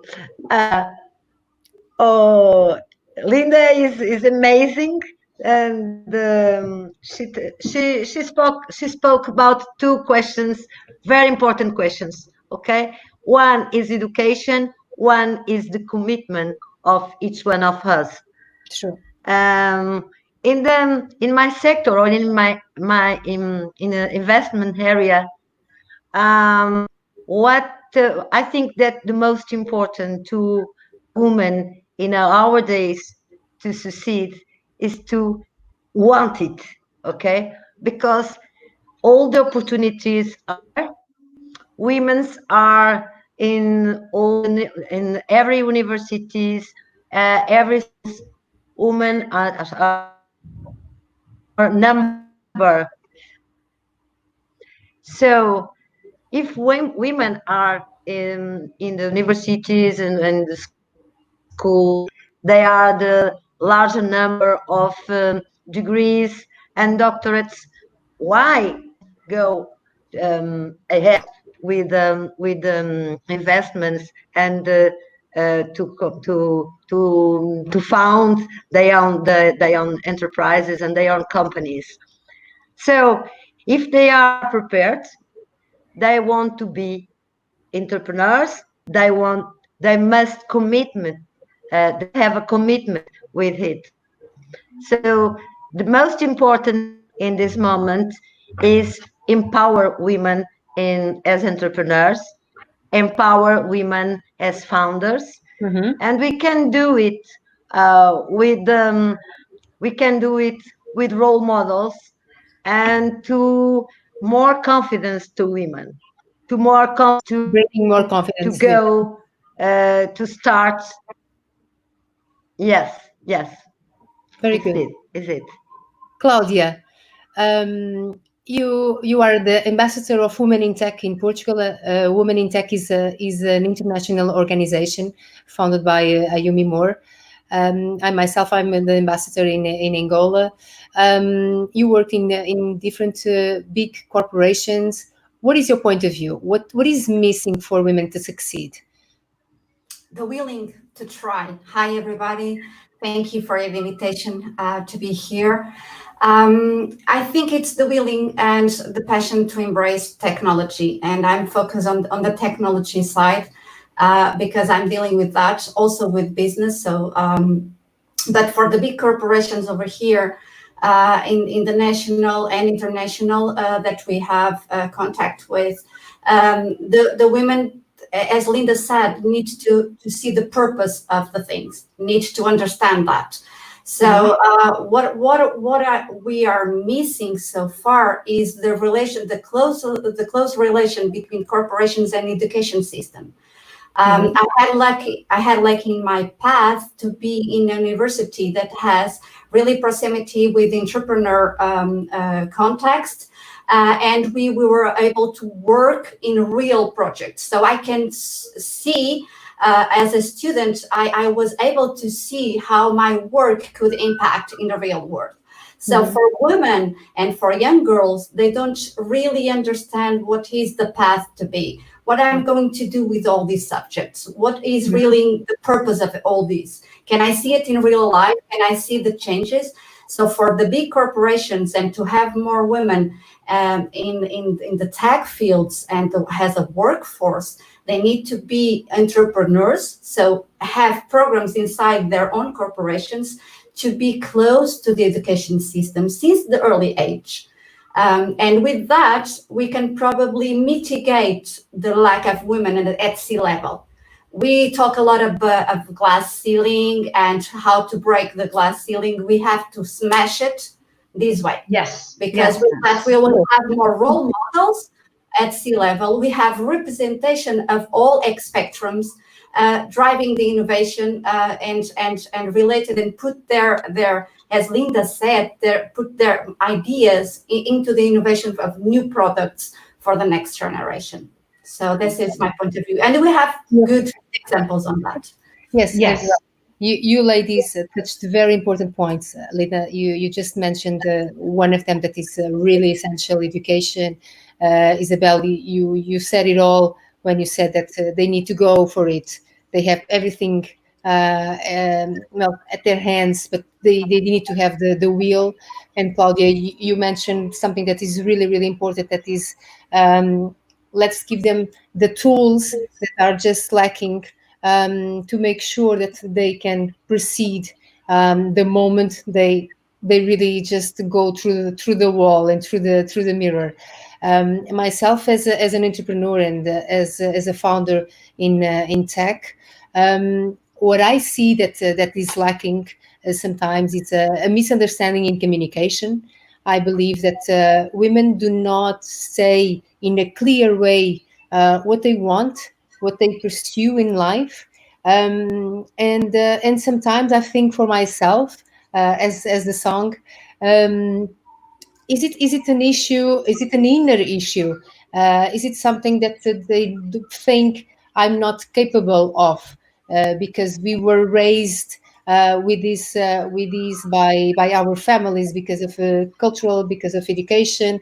Is it the imposter syndrome that is always surrounding women with the perfection, and we want to be perfect on anything and everything, and we believe that we never have enough skills to proceed on the next level?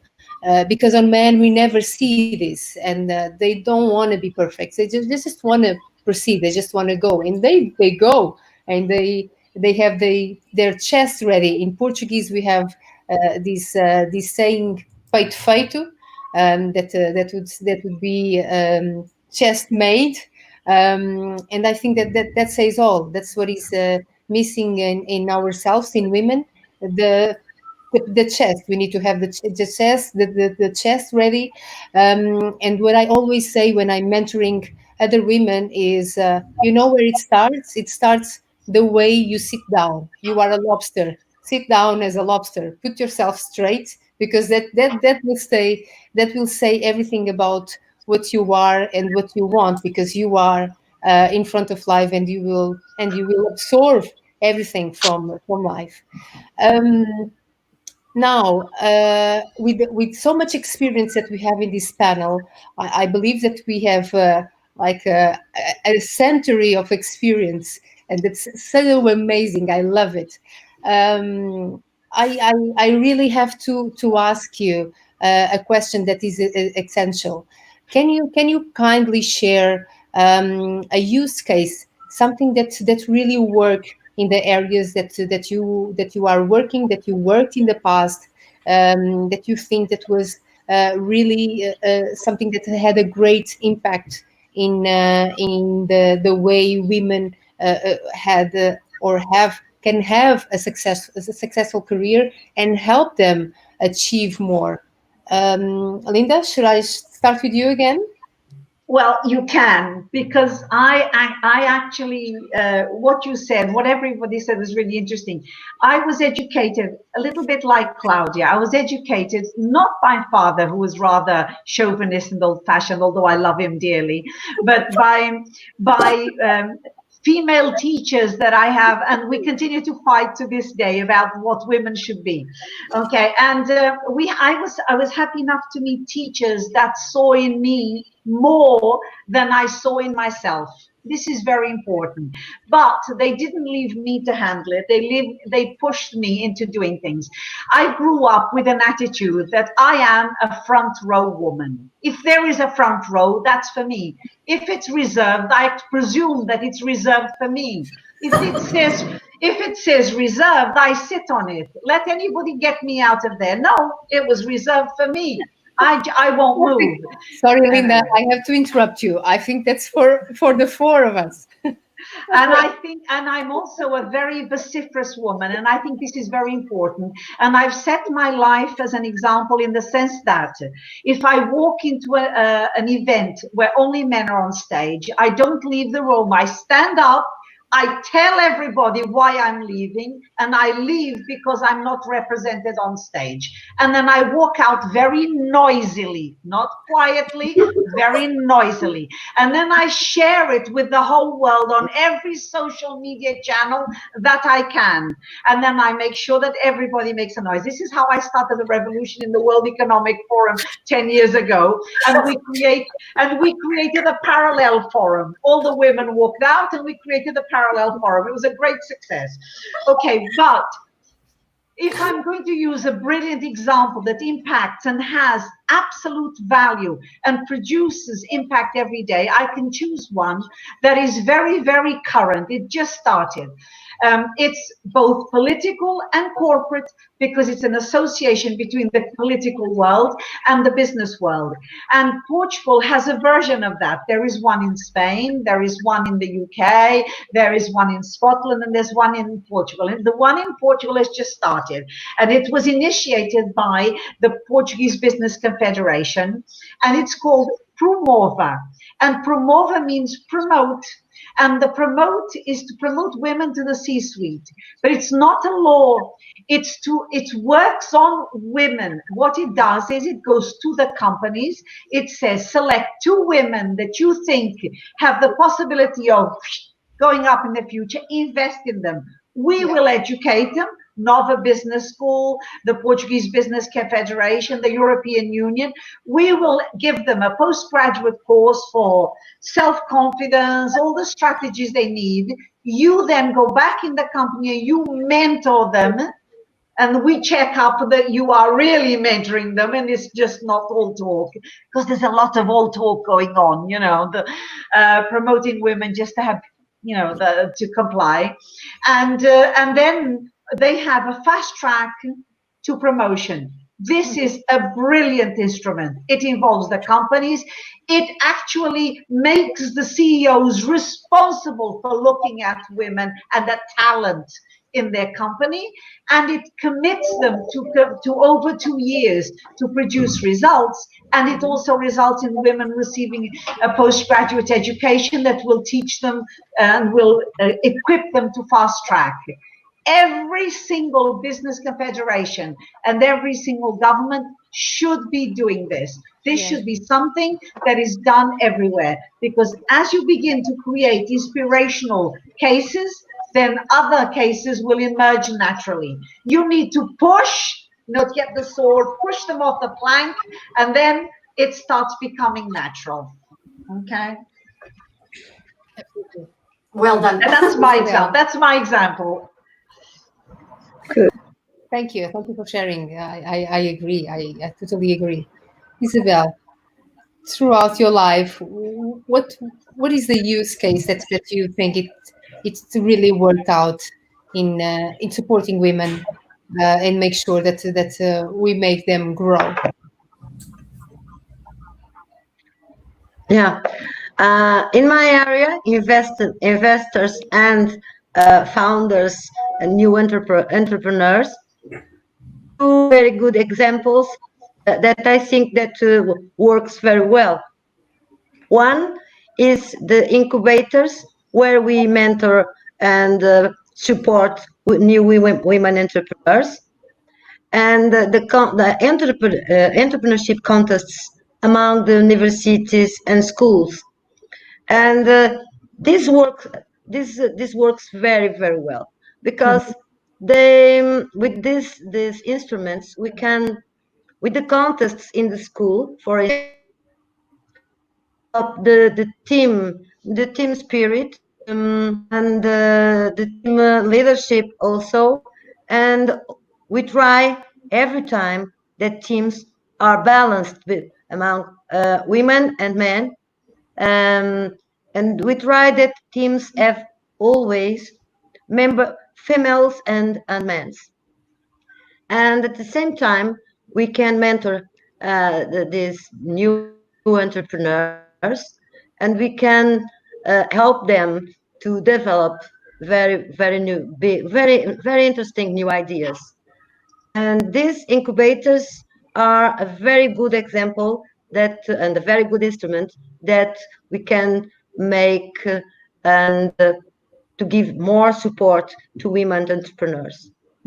By the side of investors, well, as you know, women are a more conservative way to manage their money.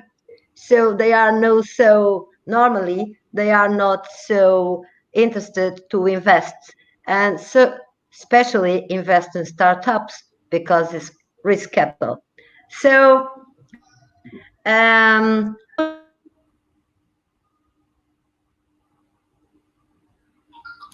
become business angels. It's not easy. Not only but in Europe, it's not easy. If you Google a little, you can find lots of women investor women, business angels, women in Brazil or in the United States. But here in Europe, and especially in Portugal, if you Google, it's quite difficult, because it's our way of life, it's our mindset. So it's not easy that women be risk capital, and because we are not so risky as men. So in Europe, some organizations, business angel organizations, are developing programs and projects to encourage women to become business angels. And it's very important and very interesting, because there, with these programs, women can understand better how it works, what is to be a business angel, how we can help other projects to raising money. This mystifies a little bit this question of invest risk capital, because we can invest small money and more, and when we are business, we only not put our money, but especially our expertise, our of course, network.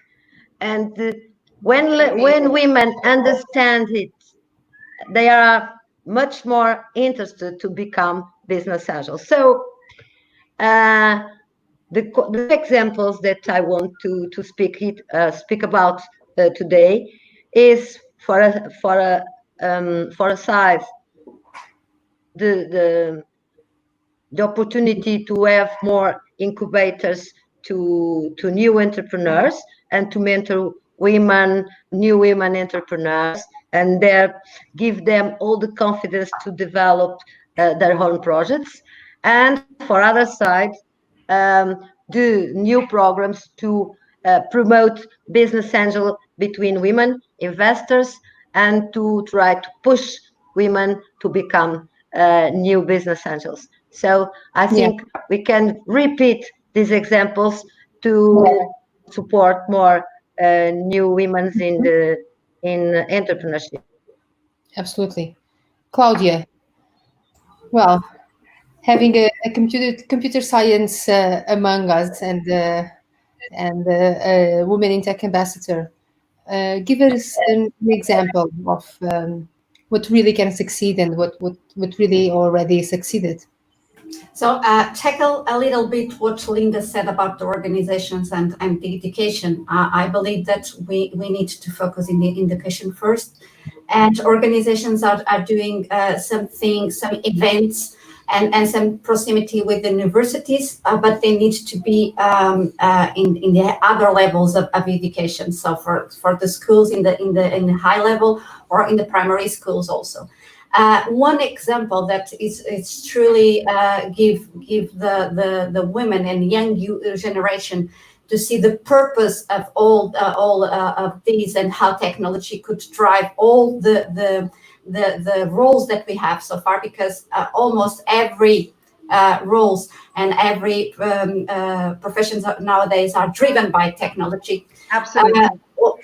One big example is one that we tackle here in Portugal, and it was really close to me, that we bring 100 young women between 17 and 23 years old one day long into a big corporation to with talks, TED Talks, workshops, and to see in real life what we are doing in technology that tackle their daily lives, and how can relate the things the subjects that they are learning into the real life, like taking a subway, like traffic lights, how that is managed, how data is really impacting their daily lives, how AR, which are really doing something to drive new ways of working.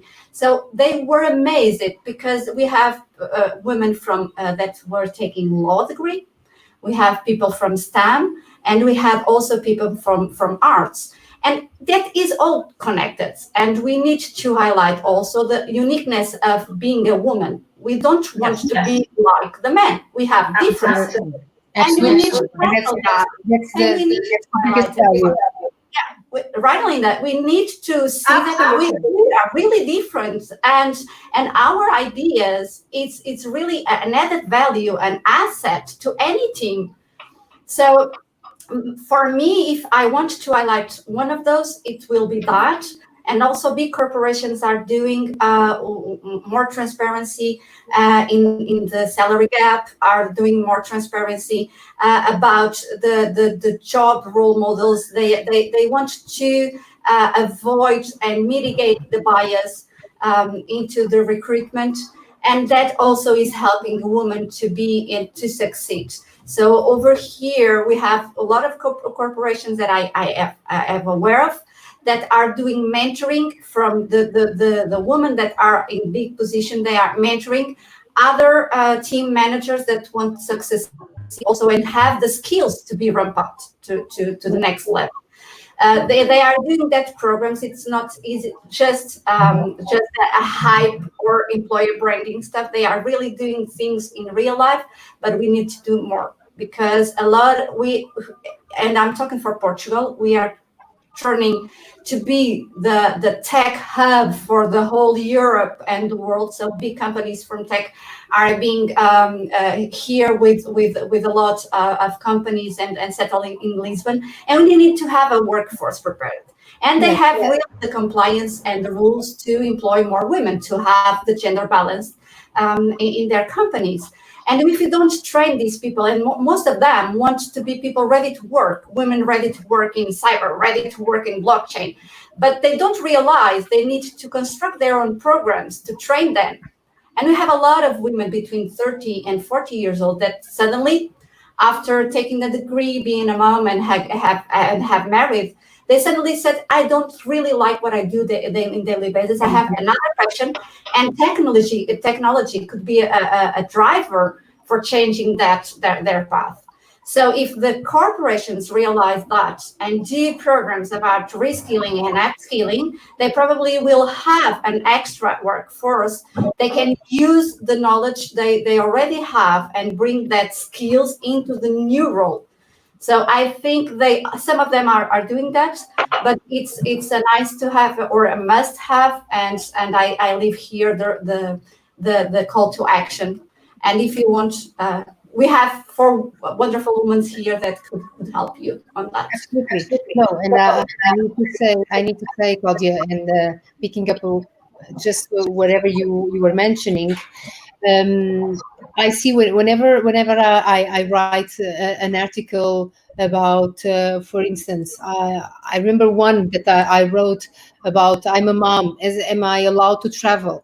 I don't know how many women inspired saying, oh my God, I had the same issue. So it means that I'm allowed to travel. So it's okay. So there's no issue about it.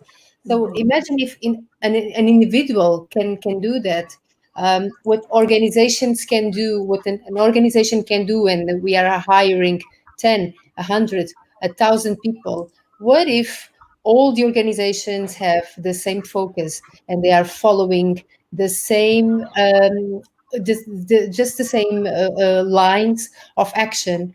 What would be the result? That would be just absolutely amazing. And the result, when we're thinking about the mentorship programs that Isabel was mentioning, and that doesn't cost a lot of money. That's not the big investment and the big numbers at the end of the year. That costs a bit of time from a lot of people, and I'm not just talking about women. I'm talking about mixed groups, women and men, because that's where the value is, aggregating these teams. And that's where we women need to have, and we will of course just grow as individuals, and we will just follow up on the small issues that we might have, create confidence, and from there, the sky is the limit, and the end result for the companies is, in terms of results, in terms of economical results, it's a non-ending, because what we can achieve together as teams is really, really, really high. And I see it in my companies, in either a smaller scale or a higher scale. The moment we started doing it, we do achieve much more from people, and we have people with us, and that's exactly where the capital of a company is, having people with us. Well, we just tackled the where is the biggest issue, or how do we see where is it happening? We tackle where is this the solution or a use case of something that is really working out. But let's go a little bit more personally, if you do not mind. What was the biggest challenge? And let's be very clear, very straight from the heart to all the audience that is watching us. What was the biggest challenge that you faced as a woman? Oh, where do I start? I'm the oldest, I think. Oh, no. Time is flying. We have 20 minutes to finish our session, and we have. Okay, no, I was actually joking. I'm from a generation where things were not like they are today. Obviously, when I started out with this intention of there's no barriers, I don't see any barriers. I just started rushing forward like an elephant in a china shop, and then I realized that I was being pushed back. In addition to that, I moved countries. I moved from the UK to Portugal. I went to the European Union, and from the European Union to Portugal. And I work mostly with regions of the world. I work a lot with Africa, and I work a lot with Europe. And what I find is that we cannot say that we have parity, that we have equal opportunities, because that's not true. We're looking at the world through our European eyes. That's not the world. There isn't. Their opportunities are not there. The world is not flat, and we're living in luxury in Europe, because even though we don't have what we would like to have, we are still way ahead of everybody else, even the UK now, and even the United States. I look at places that amaze me. In Iran recently, I was at the World Congress of Technology Parks, and when we're talking about Iran, they are way ahead of us in mentoring women for technology. They have financing, they have education focused on women, they have a president of the largest technology park is a woman. They want to inspire women, they have meetings of women engineers, etc. Then you look at Scotland, and this is my experience of life, and this is where I started learning. I learned in conferences, I learned in places where, wait a minute, I can have a go. And when people said I couldn't, I always had the personality of saying, why not? Explain. But not everybody's like that. When I told my daughter that the world was her oyster, she doesn't see the world as a barrier until she got to 30. And then at 30, she realized, I want to go up, and wait a minute, I can't. There's something there. And this is today. So it's very important that we don't look at the world as we see it. We look at the world as it is. This is very, and we're not looking at the world a lot as it is. And so when I started working in politics, I was given women's issues. But wait a minute, I want more than that. When I went into the corporate arena, I was given human resources or PR or marketing. I want strategy. You know, I want business development. And I'm not the kind of person who stays quiet. I was happy enough to have some stupid CEOs that taught me what not to do. And I was lucky enough to have brilliant people, male CEOs, who listened to me, because it's about listening, and realized that I had something to say. What I'm telling women is, from my experience, and what I learned is, don't take no as the answer. No is just the first part of the conversation. It's your job to keep arguing back and proving and putting your request on the table. No, but I can do it. But I can do it. But I know how to do it. But I can do it. But won't you be having children? Yes. Won't you be having children? Of course. Very good. Okay. All right. Very, very fast. What was your biggest challenge? My biggest challenge. My biggest. Isabel, Isabel, I was wondering why I was. Yeah. Okay. Isabel. My biggest challenge. Do you hear me? Do you hear me? We can hear you. Yes. Yes. Hello. Yes, we can hear you. Okay. So my biggest challenge. Okay. My biggest challenge was challenge all the rules years ago. Okay, because I all my career supporting new women entrepreneurs and special female entrepreneurship since 1989. So if you have problems to travel abroad today because you have sons, imagine me 30 years ago with because the people mindset were completely different 30 years ago. So I started all my this work to support entrepreneurs in a time, in an epoca that I had no role models.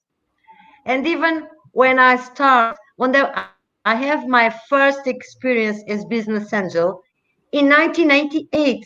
Imagine. And I never heard before speaking or talking about women business angels. So I had no role models. Everything I learned by myself with lot of errors, with lot of wrong situations, but I did it.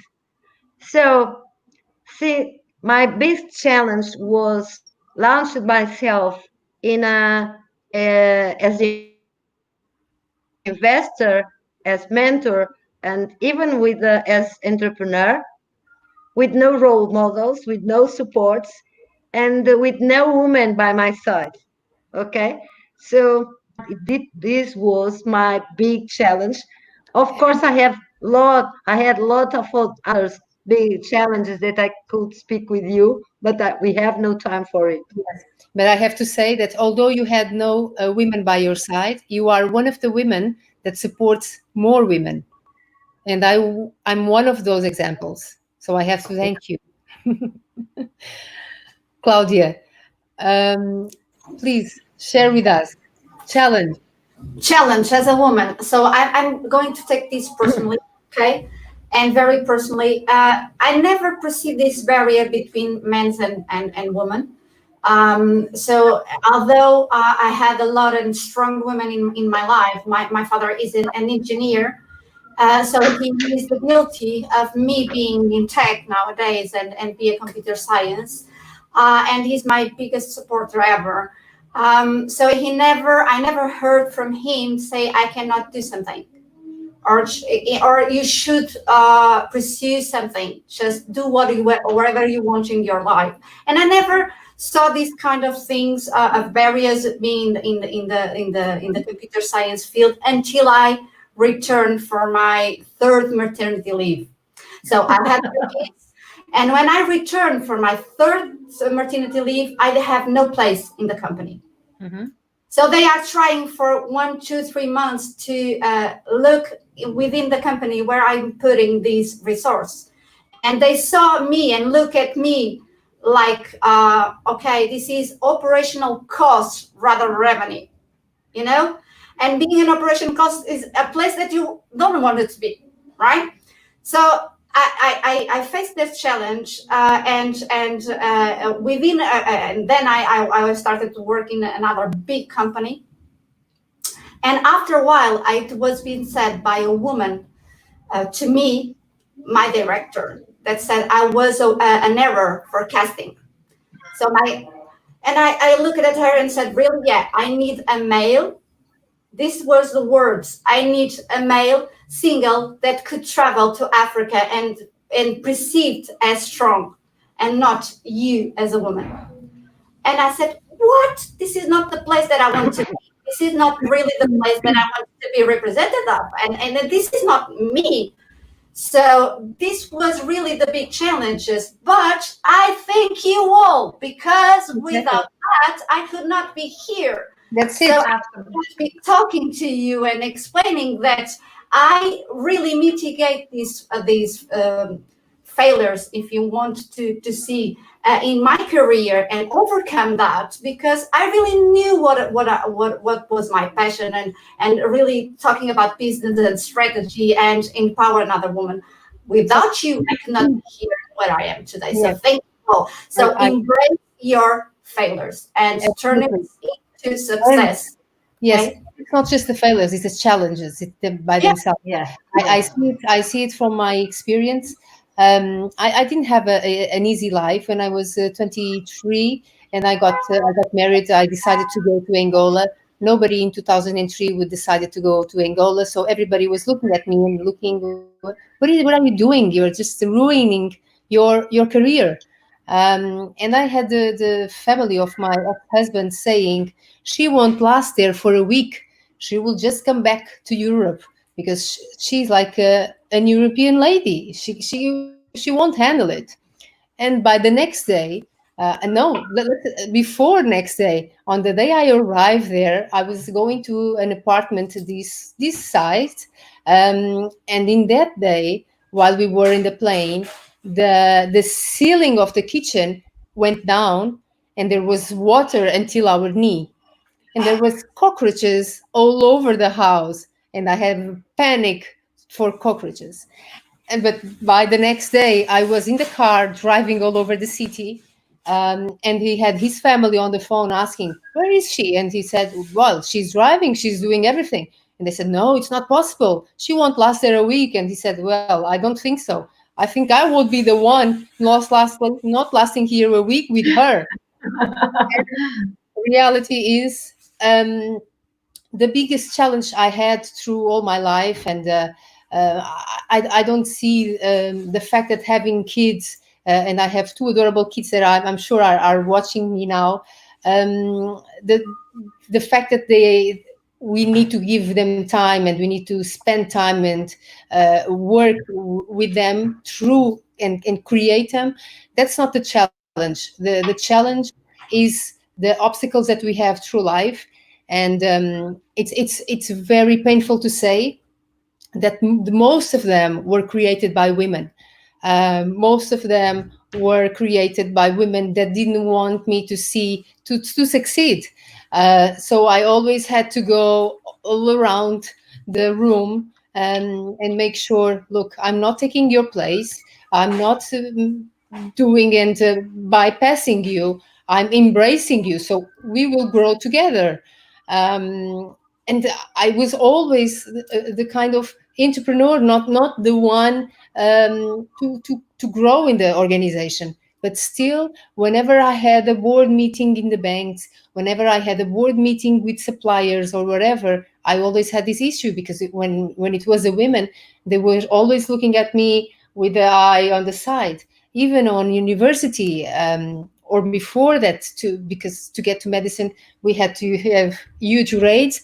I remember one of my teachers telling me, having a nice face or a pretty face is not enough. You really have to work hard. And I was looking at her, and I even had, I was so touched that I have to tell her, you never think on just turning a 9 into a 10, but to pass an 18.4 to a 19, you are just making all this big deal. So really, it is not fair, and you are really bringing up.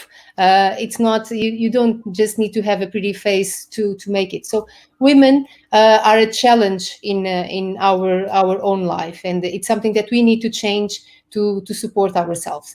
But let's go a little bit forward, because we have challenges, but we also have other things that inspire us to go through this, and to make sure that we can conquer the world.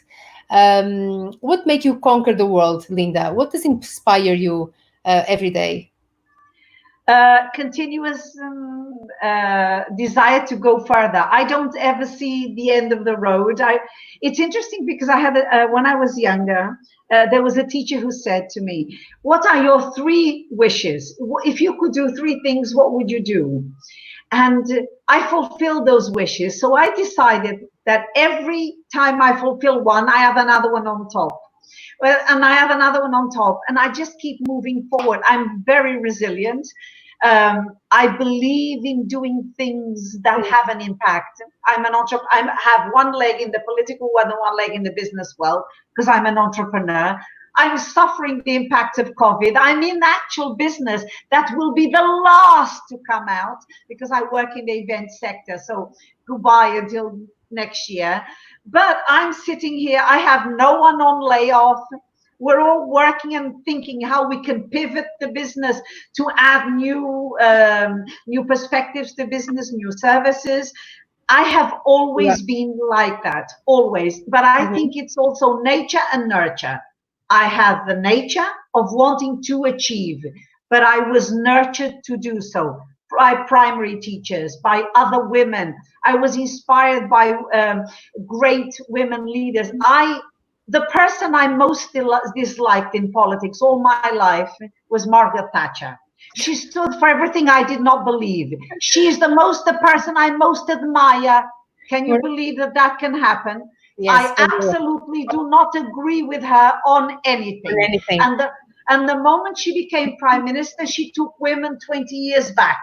But she's the woman I most admire because she took over, she fought for her place, she implemented her wishes, she adapted her personality to lead the country in times of trouble. She completely changed the face of Britain. We're not discussing for good or for worse. What I'm discussing is she showed me that you can achieve something irrespective of being a man or a woman. She was more admired by men than by women. I didn't like her. She was the minister at all. Isabel, but she was a leader. Very fast. What makes you go through every day and conquer the world? What does inspire you?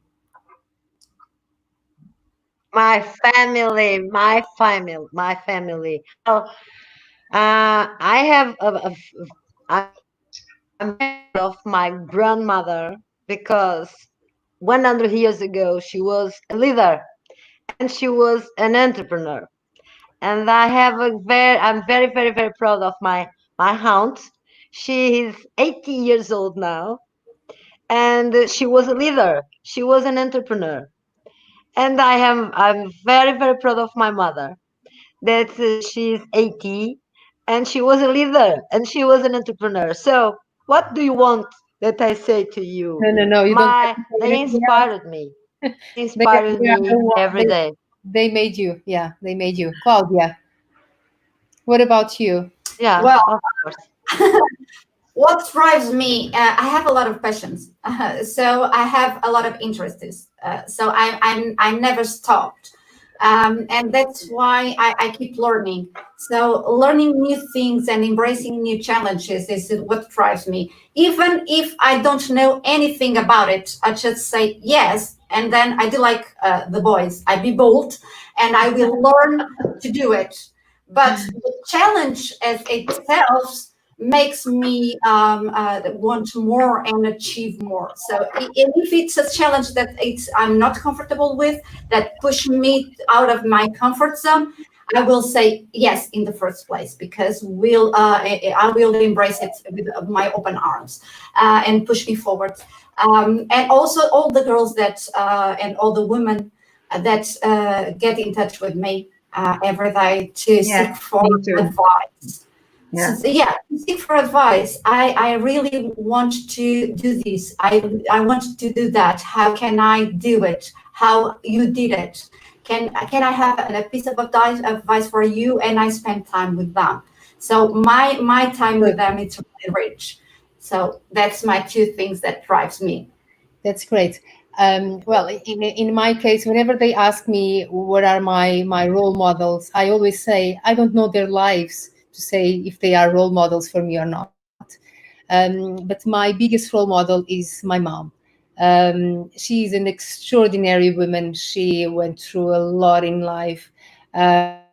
She didn't raise 3 but 6 kids that we are at home. In an amazing way, always with a smile, always sweet, always worried about our education and explaining us why, and not just you have to do this, no, but always taking the moment to explain us why you have to and why is that so important for. Well, she is still my biggest supporter. I always have to travel a lot. Not now. We are always now we are living a different life. But she is still my biggest supporter, and always giving me strength. And whenever I have a question, whenever I have a doubt, I nowadays have my kids telling me, "Yo, you go, Queen," as they say on an American way. You just go and you can do it. So it is our family that really make us go and really conquer the world. We are really reaching the end. I really make here a call for attention to all the organizations to really have a moment and think about creating these programs for women, because from our experience, and as I mentioned in the beginning, we have more than 100 years of experience here on stage in different areas, from political to investment to working in big corporations as an entrepreneur in tech and in real estate.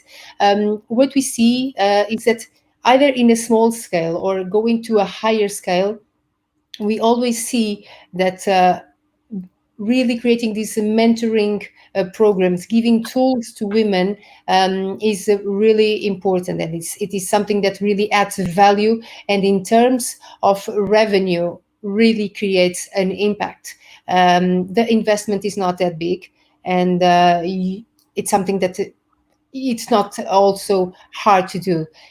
Do not hesitate in contact any of us through LinkedIn. You have our profiles in the speakers zone of the website. Do not hesitate in contact any of us. We'll be more than happy to support any of your companies wherever you are. Well, we are here for women, we are here for men, and we are here for the world to proceed. And the only way to do that is to make sure that we are together, because alone we can never go forward. I'm sure that I know Claudia, Isabel, and Linda so well, that I will take the words from their mouth. And that the four of us are for humanity and for people, and we believe in people so much, that we are a reference for each other. I will close my eyes, and if someone asks me, I will say, no, just go for Linda or just go for Isabel. I know that Isabel will say, just go for Claudia, go for Romana, and so on. So when we have this with people, we have the world. So really, do not think in creating or pursuing the world alone. Do it with people, and do not hesitate in having us by your side. Thank you. Bye bye. Thank you. Bye bye. Thank you. Thank you. Bye bye. Bye bye. Bye. Thank you. Thank you.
Hello?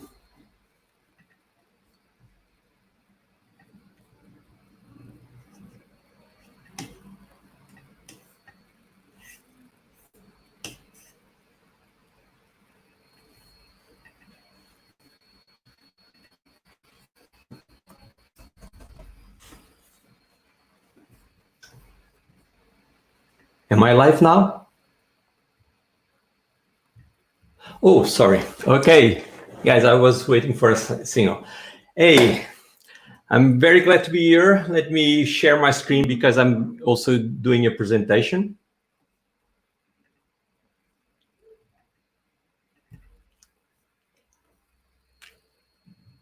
Okay, let's start. So it's a pleasure to be here, and I'm here as a developer advocacy and evangelist in OutSystems, and I'm going to speak about the OutSystems low code and low code in general, and to give you the perspective of a career with no limits in terms of developing software. So let's start. In OutSystems, it all began in 2001 when we had an idea to follow, which was to create a visual development platform where it is easy and fast and cheap to change software and keep delivering it. This was a problem back then because all the IT projects were taking too long and people were following the waterfall model, and it took too much time for organizations to react to the competition and to be innovative. So we decided to pursue this idea. It all started in a small basement in Linda Velha back then. And now, fast forwarding, today we are considered a top leader in low code.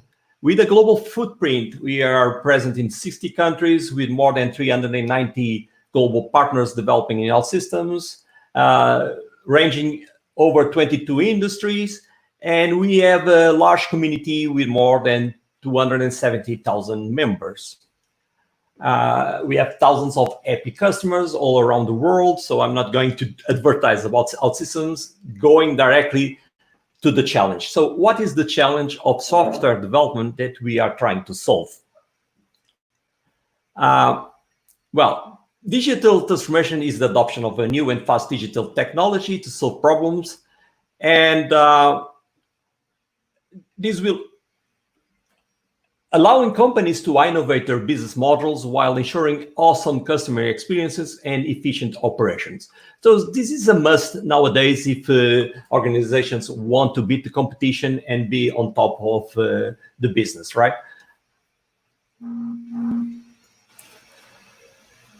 But there are a lot of massive barriers that the enterprise needs to face nowadays to pursue the digital transformation. And just to give you an idea,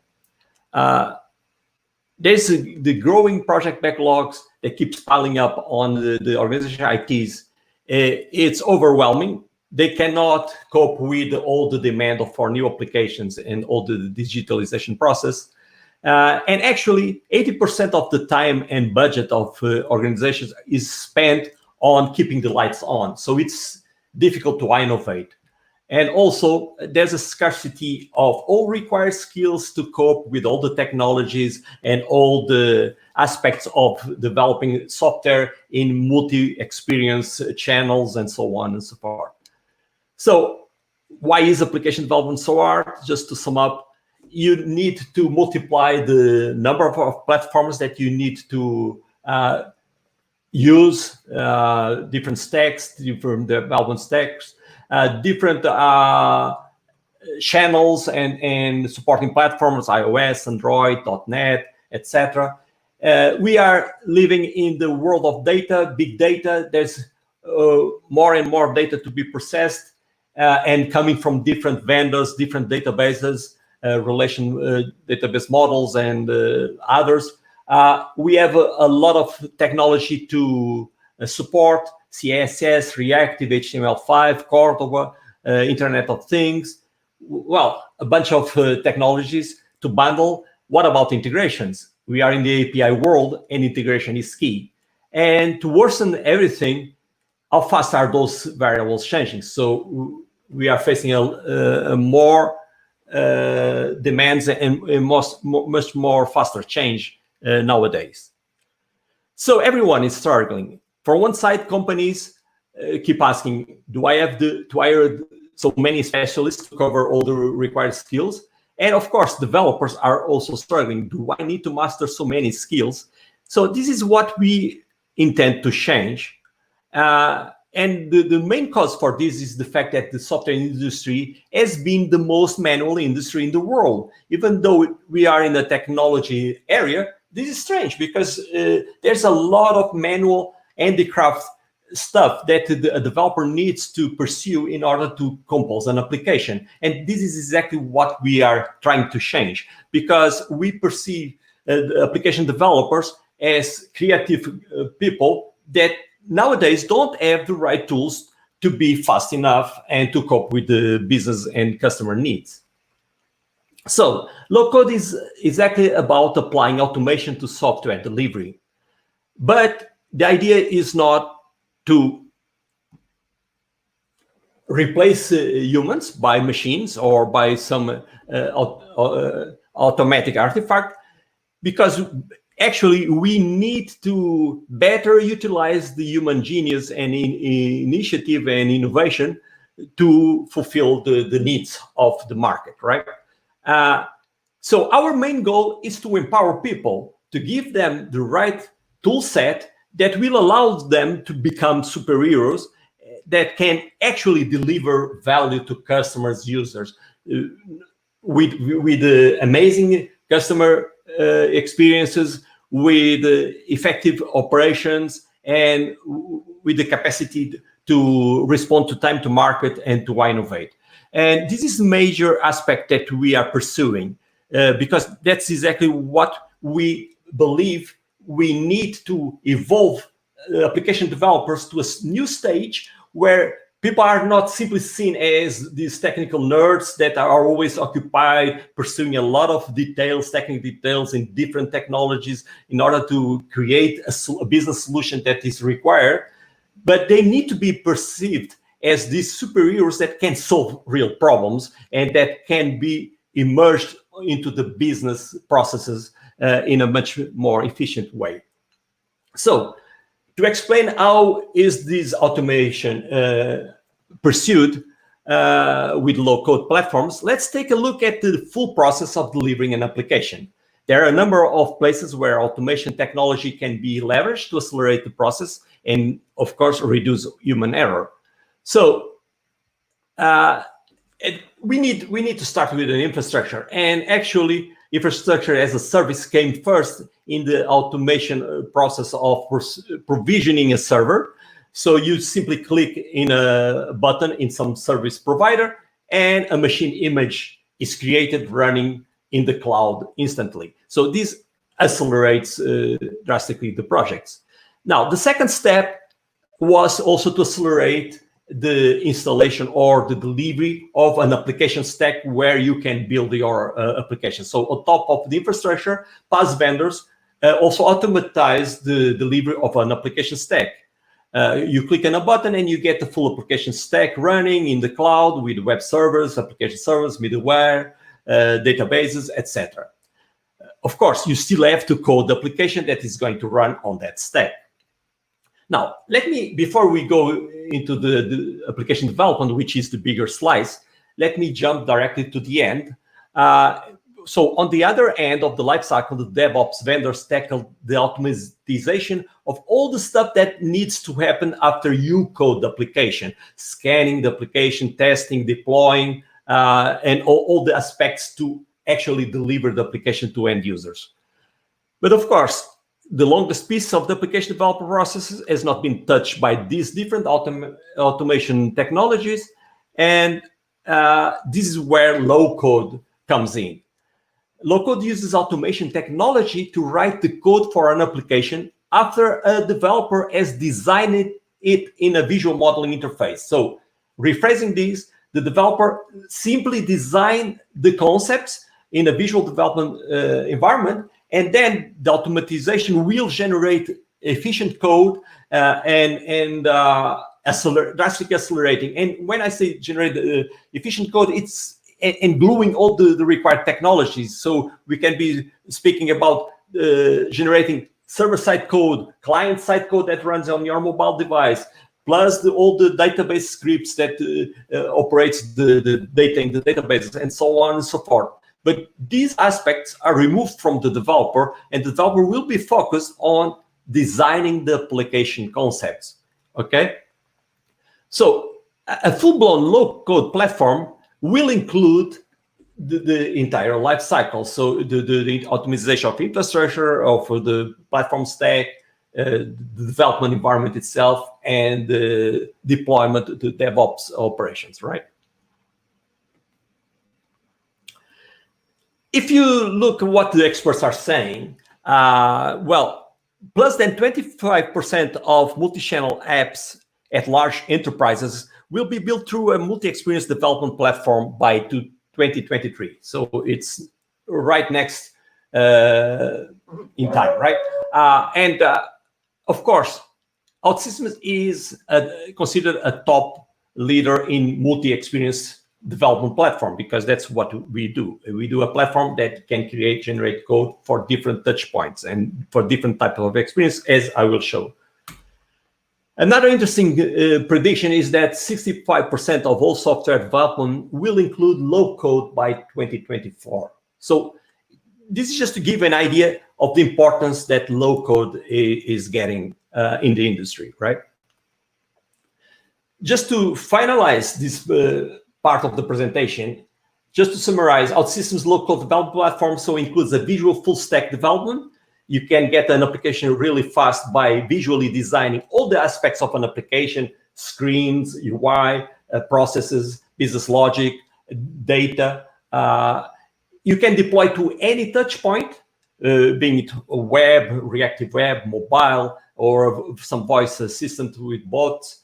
And of course, it follows the full life cycle. So it's not only about development, it accelerates the full life cycles, creating, deploying, and monitoring, which is very important because the life cycle of an application does not end when it's delivered into production. You still need to monitor and have efficient ways to do it, and you need to manage the entire infrastructure. Okay, demo time. So now I'm going to show you how easy it is to develop an application in OutSystems, and hopefully give you some insights of the entire process, okay? So what I'm going to do now is I'm going to build an application, a mobile application, much similar to an Instagram application, where we can share photos. And hopefully, I hope you guys will try to use the application, because the application will go live, actually will go live. And you can try the application and we can share some photos. Since we cannot enjoy our live presence, at least we can try to share some photos. Okay? I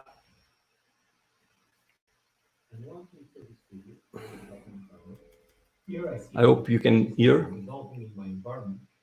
And now I'm going to start a new application. I have all sorts of applications, but I'm going to create a phone application. I give it a name and a description, and I'm going to upload an icon to associate with my application. The color palette will be created from the uploaded icon, but it could be customized. The application is now being created. And we can start adding modules to it. I'm just creating a phone app type of module with the suggested name. What you see now is my visual canvas and all the tools required to draw my application. The first thing I'm going to do is to add dependencies to existing modules that will provide me reusable services. I need the camera plugin to take pictures on my mobile device. I just need the API. And I will use Instagram, a service that will store the application posts on the cloud. With this visual tool, I can design the application processes, UI, business logic, and data. From the toolbar, I'm going to drag my first screen. There is a catalog of pre-built screen templates for different use cases, I will just pick a blank screen. Let me give it a meaningful name. This will be my home screen. And I believe it's appropriate to set the title to Reboot the World. This screen will list the existing posts, so let me check the available data from the Outstander service. I can drag the post entity into my screen to get a listing of the available posts. This listing can now be customized at will in a WYSIWYG fashion.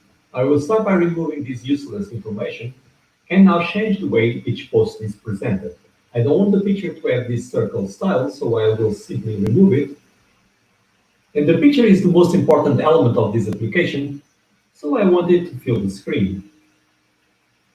The data is the secondary information here, so I will reduce the size of the font. And now that I have my picture listing done as I want it, I'm going to publish this to the server and create the first version of the application.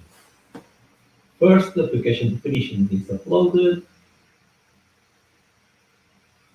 Then is compiled to generate optimized code and the database script, and finally is deployed on the web server. And it's done. The first version of the Campus Party application is now available on the server. Now it's time to distribute the application so you can try it on your phone. You can generate an iOS or an Android app to place on the respective store, or you can generate a progressive web app taking advantage of Internet browser's latest standards that supports device connectivity. The advantage of a progressive web app is that the distribution is immediate without the long process of publishing it in a store. After generating the distribution QR code, I am going to read the QR code in my mobile phone. Once the application is loaded for the first time, an option is presented to add the Campus Party application to the main screen. I click on it, I confirm my intent, and I log into the application. I'm running inside the QR code reader app, so let me close it. And now I have a new application icon. Let me open it. I'm already logged in. I can browse the existing pictures. And before I invite you to try the application with your own mobile phones, let me develop the missing features before distributing a new version. Let's open the query that is fetching data to the home screen. You can see a preview of the data in development time. And now I need to add extra information to check if the user already put a like in the post. So I need to add the post like table to the sources of my query, and the join condition has been added between post and post like. Since I don't want to restrict only to posts with post like, I will change to posts with or without post like. Since I only want to check if the current user liked the post, I will add to the join condition that the user that liked the post must be the current user.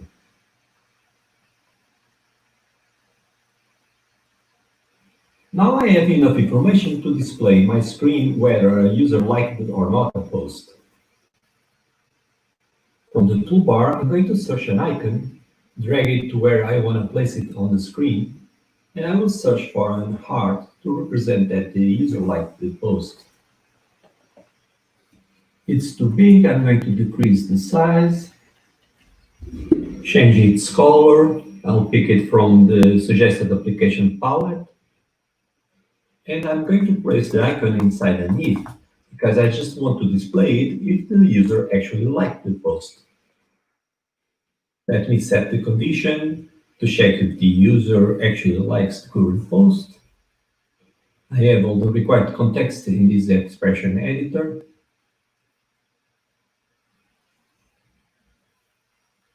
And for the else branch, that is, if the user did not like the post yet, I'm going to pick a different icon, which will be an empty heart. Let me also reduce the size. And now to preserve the WYSIWYG of the display, I'm going to hide the false branch. Next, I'm going to link the entire if to an action. So whenever the user clicks on either heart, it will toggle the like of the post. Opening the new action, the logic flow is still empty. Let me give a meaningful name to this action. I will call it toggle like. And now I need to run a server action to toggle the like of this post. Let me resort to the Instagram core API, and there is an action to toggle to like. Now I need to fill in the input parameters. Let me get the ID of the user in session and the ID of the current post.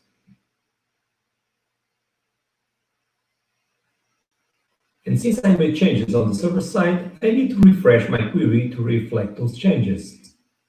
Going back to my screen, I also want to show how many likes each post has. Instead of implementing it directly on the screen, I'm going to divide and conquer, creating a different block just to display the number of likes of a post. I'm going to call this block show likes, and I'm going to add as parameter the ID of a post. I will be solving a smaller problem and creating a reusable screen block. I have to fetch the data to display the number of likes of a post, looking for data.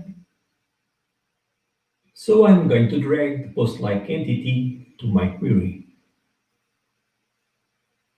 I just want the likes of the given post ID, so I need to add a filter. Post-like post ID equals to my input post ID. And now back to the display. I'm going to drag an expression to show the number of likes. And the expression is simply the count of records fetched, which represents the number of likes for that post. I'm going to put here a sample value to preserve the WYSIWYG, and now adding the fixed text. Going back to my home screen, I can drag my show likes block to where I want to display it. Putting a separation space here. I need to fill the input of this block with the current post ID. And finally, I'm going to implement the last feature, which is to take and post photos. I'm going to place an icon in the header of the screen. Let me look for a camera. And now link the camera to a new screen where the user can post a new picture taken in his mobile phone. I will use an empty screen. Let's call it upload picture. And now I'm adding a local variable to store the picture. The embedded AI always suggests the data type, and a second variable to store the post description. Now I'm going to add an onInitialize event to bootstrap the camera plugin. I need to run a client-side action from the camera plugin module to check if the camera is available. Getting rid of this comment. Next, I'm going to add an if to test the output of the camera check. Placing here in the condition the output of the previous call. Swapping the branches of this if. And if the camera is not available, I want to send a message back to the user saying no camera available. Ending this branch here. On the other branch, if the camera is available, I want to run a client action to take a picture. Now I just need to store the picture on the local variable that I create for that purpose.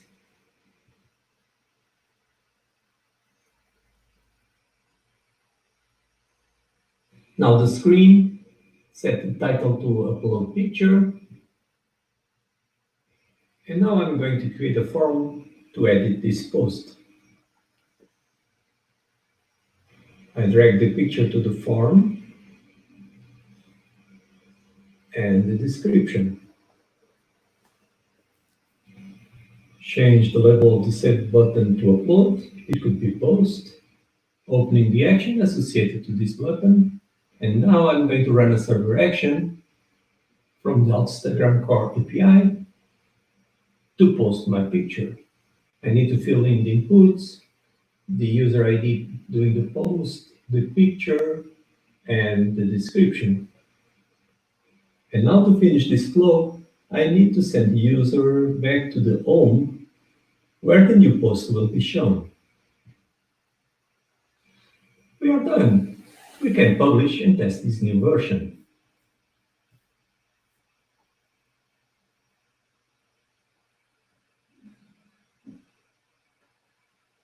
I leave you the QR code for those who want to try the application. Please feel free to follow it. I'm going to refresh the screen on my mobile device, and I see that the application has been updated. I'm going to click on the art to like and dislike this picture, and you can see that the count is updated accordingly. I'm going to click on the camera to take a new picture, and the device native controls kick in to give me the choice to take a picture, make a video, or upload a file. Taking the picture, accepting, and here is the upload picture screen. Writing a description, submitting, and here you have it, a new post on the list.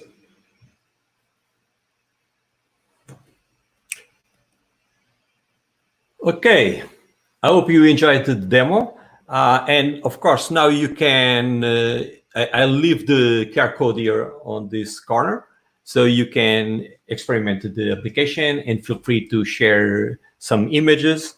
At least we give a human touch to this remote event. Just to finish, let me explain a little bit how you can start learning low code in OutSystems.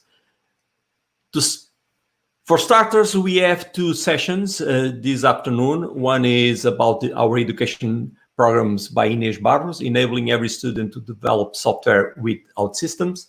And we have a second session that will be repeated tomorrow, and you should follow the instructions, because this is something, an exercise that you can try by yourself. You have a link that will take you to the exercise guide that have all the instructions for you to try with OutSystems, and then you have this opportunity to talk with Rui Barbosa, which is an expert, just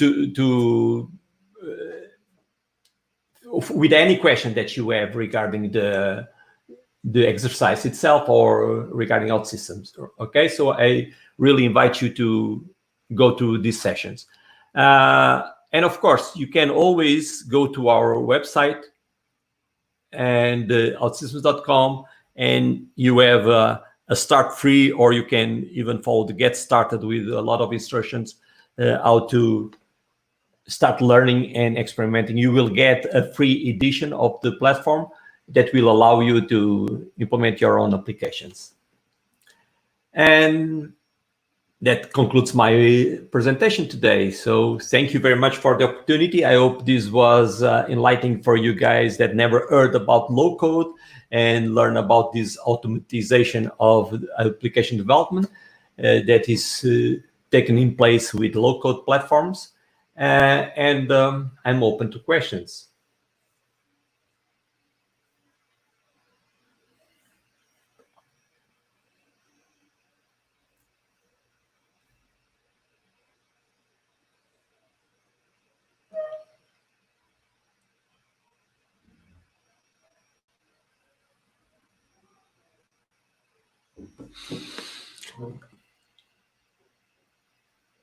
So while we are waiting, just a reminder that you can follow the link, the QR code. I'm just checking if there's already new pictures coming.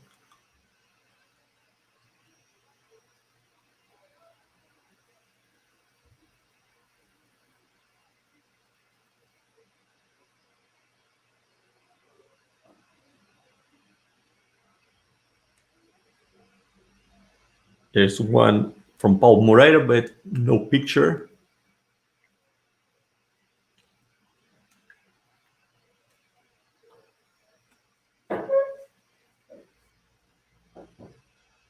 So what I've just shown you was how easy it is to create a mobile application. But of course, you can as easily create a web application. The paradigm is the same. You have the same type of development environment, which means that you don't need to learn different skills for different channels. And as you can see, there's no need to know about native mobile development or web development. Well, you need to have some knowledge, because, for instance, when you're customizing the look and feel, you can always put some CSS elements, but most of the operations are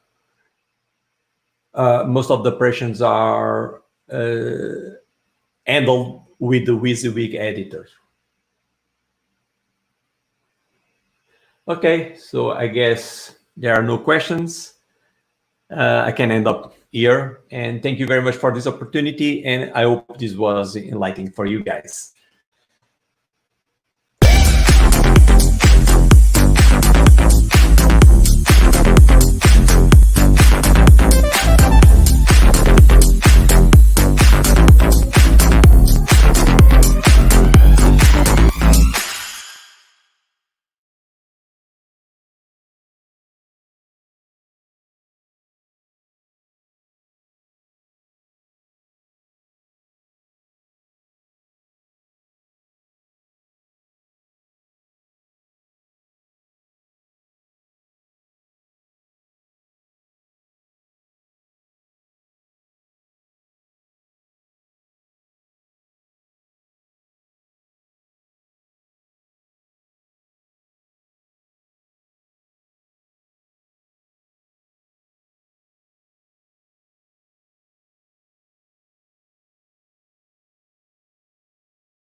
All right. I assume I can start now. And this is Monique Morrow, and I'm very, very happy to be here for the ethical reboot in extended reality, which I believe is an opportunity. I think when you take a look at what we're going to be talking about in the next couple of, are we ready?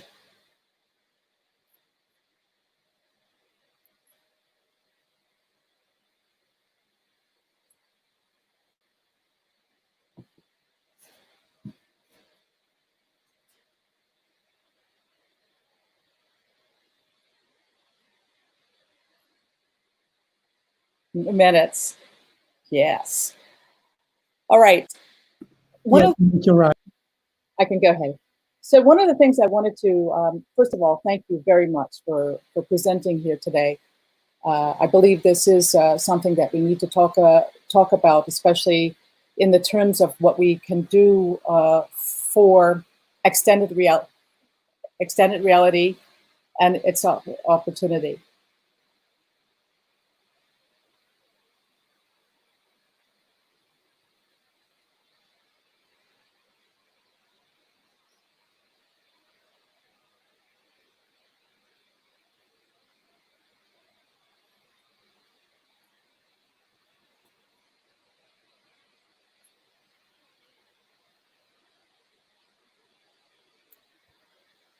So a few things is that I will be representing some of the viewpoints as the co-chair of the IEEE and Ethics and Autonomous Systems on Extended Reality. When we look at a reboot and a reboot with ethics, we have to think about what the extended reality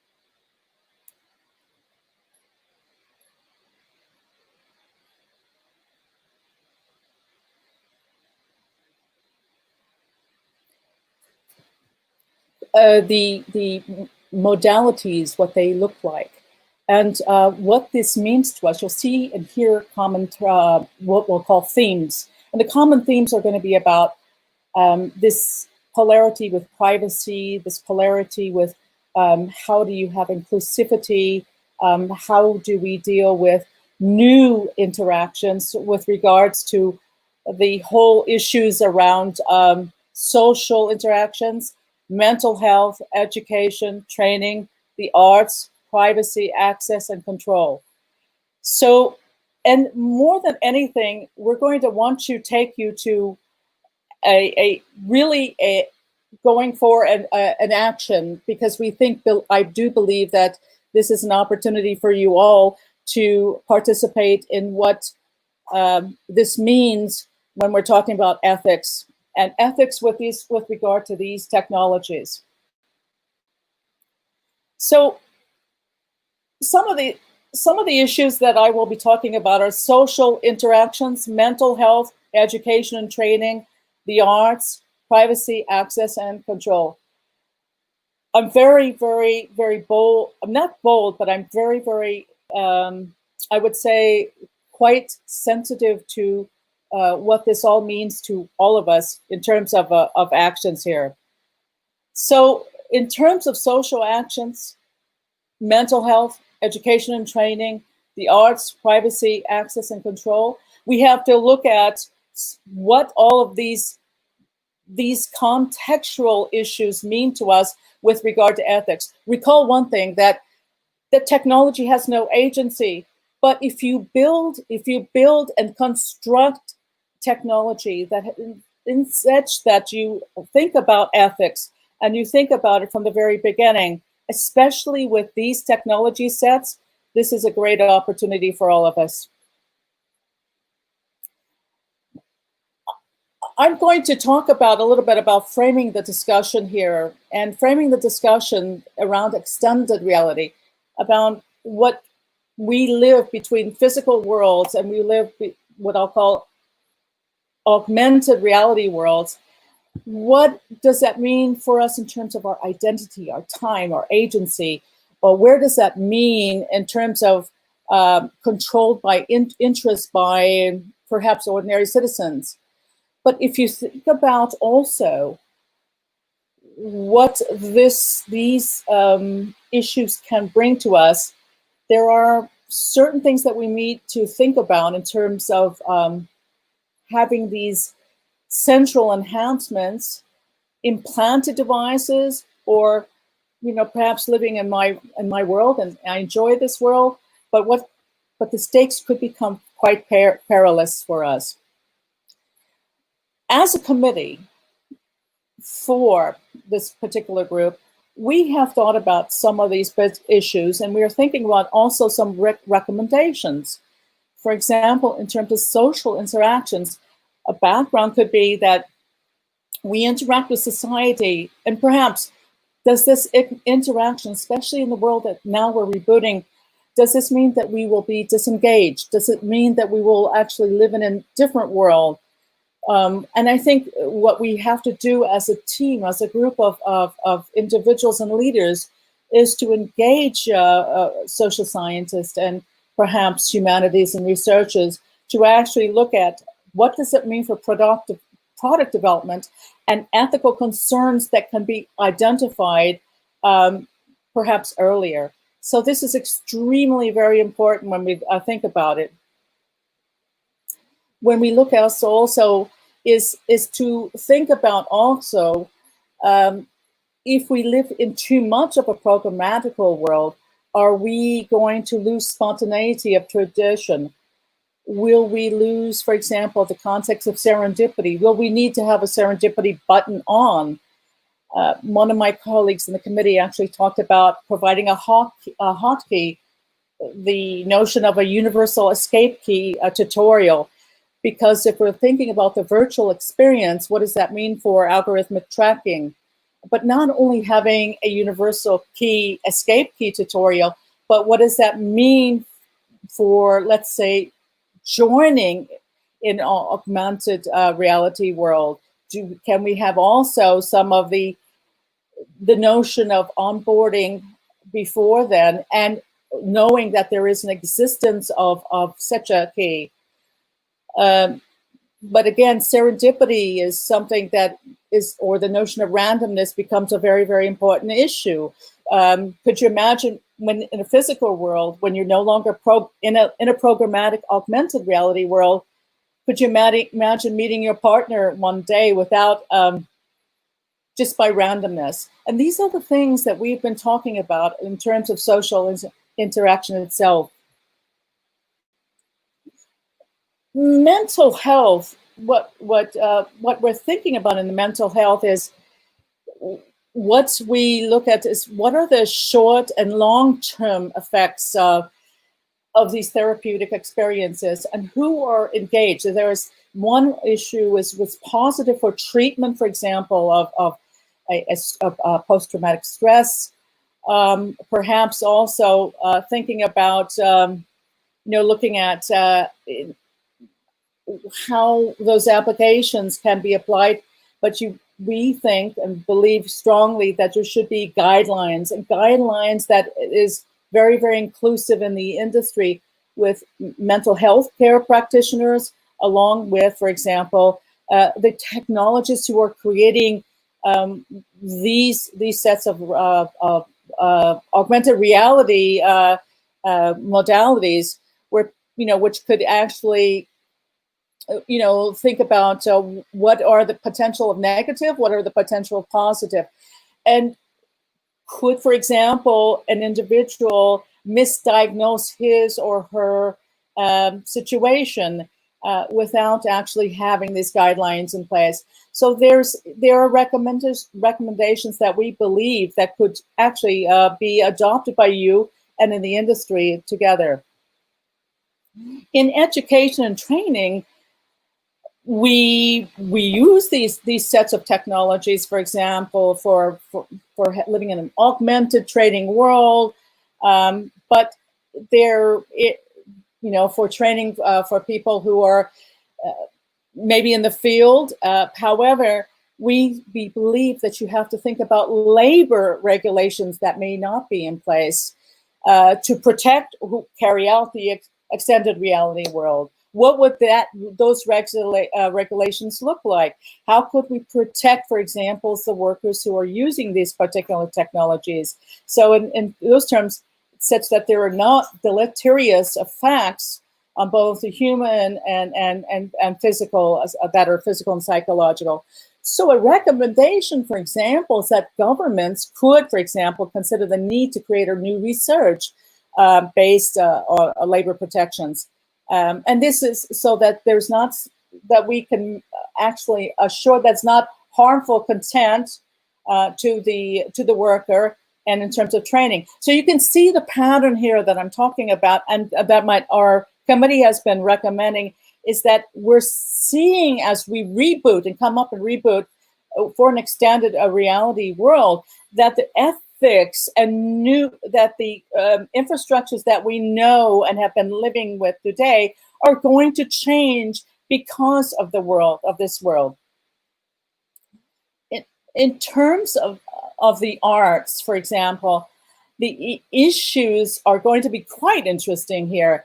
There are certain particular types of art forms that will have an impact, for example, on the creators of content, for example, using these particular technologies, but also how can we assure that that we avoid bias and assure, for example, that there is, this efficacy of algorithmic transparency for when you have machine learning techniques that are being used, so that you can avoid something called what we call artistic suppression. And then the other component is, what is copyright law going to look like and especially when we're talking about an embedded with physical and virtual environments. How do you remunerate or award an artist for his or her original work using these technologies? So you can imagine, and especially if we talk about what would copyright laws look like, or intellectual property rights. So this is going to be challenging as we come up and reboot in this world with ethics, involved. Privacy and control are going to be very, very interesting, because here we're thinking about the challenges of privacy and identity. What kinds of identities will you be holding? What does the governance model look like in this public and private spaces? And then, of course, I think, when we're thinking about, and my colleagues who have been very, very, very engaged in this space for recommendations, that in ethics, we have to, assure that we have informed consents. What does that mean? That from the very beginning that you have informed consent. It's really incumbent upon the technologists to educate the public on the benefits and the abuses of these technologies. So you can see that there is a polarity, once again, between what is ethics in terms of privacy, in terms of consent, in terms of laws, how they can change, etc.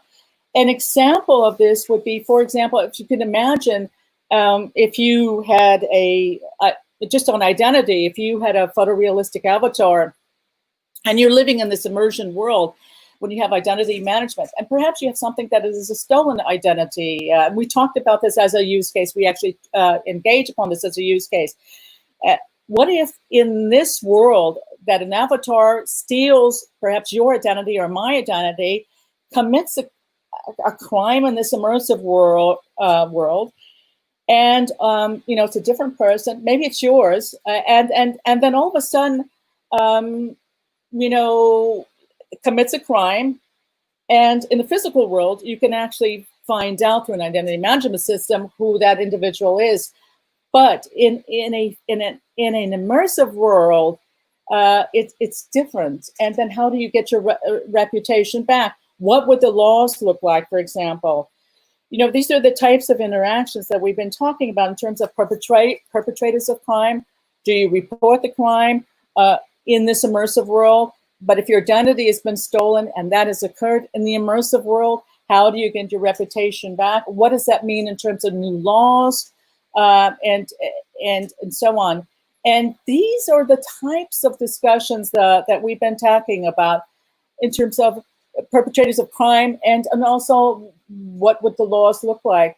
What would you do? So you can imagine, you know, as we go more and more in these worlds, and because of what's happening, it's experiential. Everything is experiential. We can, you know, absolutely experience, you know, other environments without traveling, but also, you know, in terms of being more and more immersed and thinking about what that could be for new social interaction, new laws, and whether or not we become so disengaged and we lose touch of our humanity. We need to think about all of these very, very big issues. And we have, as an organization, done so.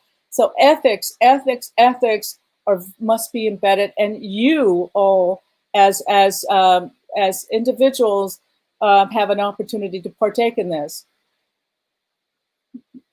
In our ethical reboot summary, look at the rights of the individual, look at the foundation when we're thinking about encoding technologies, look at the rights, for example, about the agency, because technology has no agency, so build it from the very, very beginning. Society has to be a participant in all of this. We have to think about ableists. What happens if you are not, you cannot see, you have your vision impaired, hearing impaired. We have to make sure that there is inclusion for all people here to set the standards in terms of well-being. And we all believe that there can be, as we come out and reboot with ethics and extended reality, that, you know, immersive realities are fine, but let us make sure that we reboot now together. We invite you all to download the document, but moreover, not only download the document, read the document, but also be part of this extended reality reboot opportunity for us all. Because in the end, it's not about just living in one world, but thinking about matching our two worlds together and thinking about, you know, those building ethics from the start and speaking about it. So without further ado, thank you very, very much. And I'll stop to also take some questions.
So I believe we have one comment, and this is with regard to virtual experience needs social interaction. That is correct.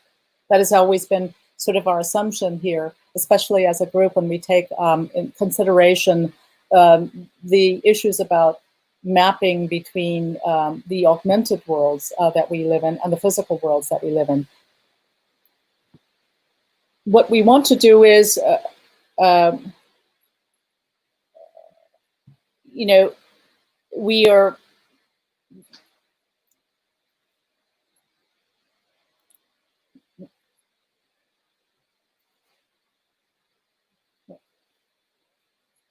and I think another comment is, where am I speaking from? I'm not sure what the question is. The nature of the question is, I'm speaking I'm actually living in Switzerland. That's the extended question. But I'm not. I don't follow what is meant by where am I speaking from. I live in Switzerland. Hello. Do you think extended reality can contribute to education? Yes, absolutely, it can contribute to education. In fact, we do talk about education as an opportunity, but also in terms of training. We have training on one side when you're talking about job training, but also education can, insofar as you're visiting experiential worlds together. We think that's also an opportunity, but again, it's just to make sure that we are aware of the ethical issues that are involved within.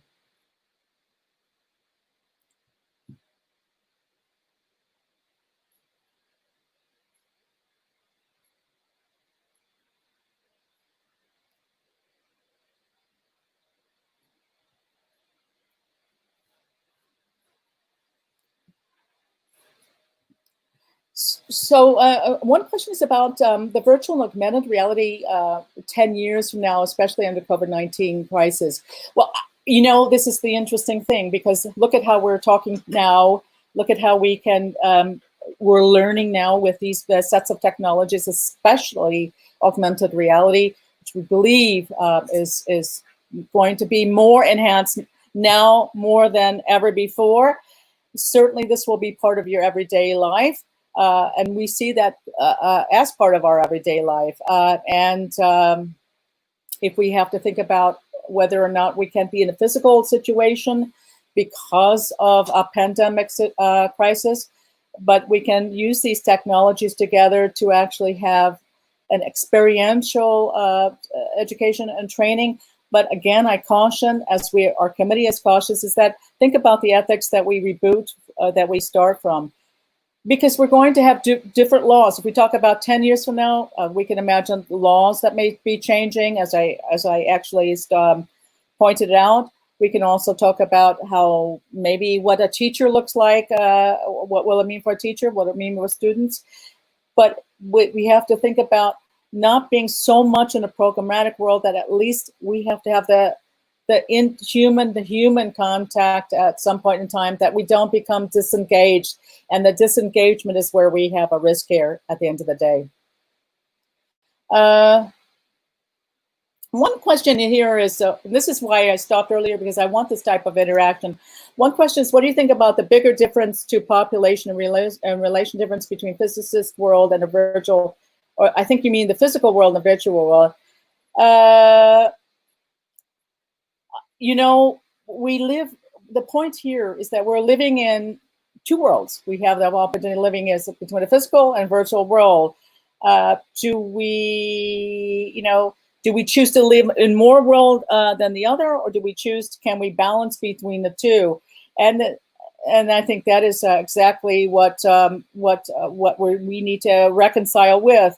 And these are, what I would say, the technologies are great. But as so long as we are aware of what the intentions were, where the development of the technologies are. So great questions that I love. I love these questions because they're provoking the conversations we need to have. In what field, another question is, what field there is a big and necessary need for such a thing as you can say right now. Thanks and invite. Well, I think the field, well, because we talked about areas around social and mental health, arts, and training. I think that, we can say that the arts are going to be very, very interesting. I think the laws are going to be interesting because, especially for the reasons I've decided, the worlds are blurring at the moment. So you can imagine the thesis here is, are the infrastructures, the social infrastructures as we know it, sufficient now? That's why we're talking about the reboot and the reboot opportunity. So, you know, all the areas that I've spoken about are going to be very, very, very big. But certainly training, arts, law, privacy, and of course, ethics. Ethics should be part of any education in terms of what we do. I mean, that's the foundation, so that we don't have a cognitive dissonance in the discussions. Another comment is other important area that you think we can apply the extended reality for human development. Absolutely, we could for human development. And so far, what we're talking about human development is making sure that we don't use the humanity in that development. I think that is one area that we probably want to discuss further, because this is going to endanger the conversations that we have when we're talking about rebooting the world. How can AR help people in mental health? Well, it's a great question. Augmented reality. In our committee, we had practitioners in this space. One is we have several areas that could, or have been called out as opportunities. One is for treatment of often leads quote as post-traumatic stress syndrome. The other is, you know, your identities. People were thinking about, you know, how do you see your identity? Or, you know, are you transgender? Would that be something that people? It's not about there. It's about your identities, your own identities. The other is about being shy. You know, about speeching, about being able to be looking at how you see yourself as in a speech. But there are certainly a lot of things that we have to think of.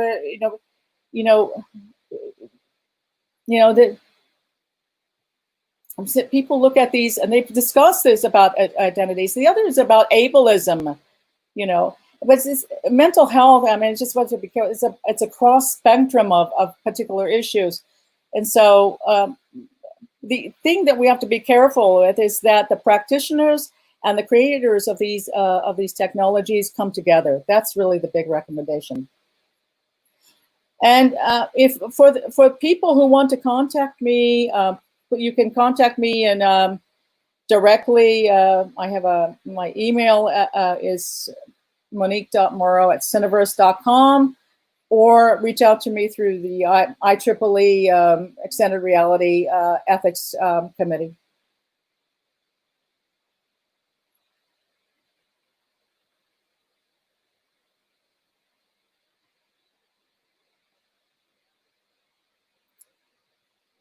Thank you very much. And this is great. It was a short discussion, great comments, great questions, but get involved. We're rebooting the world together. Thank you.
Hi, hello to everyone.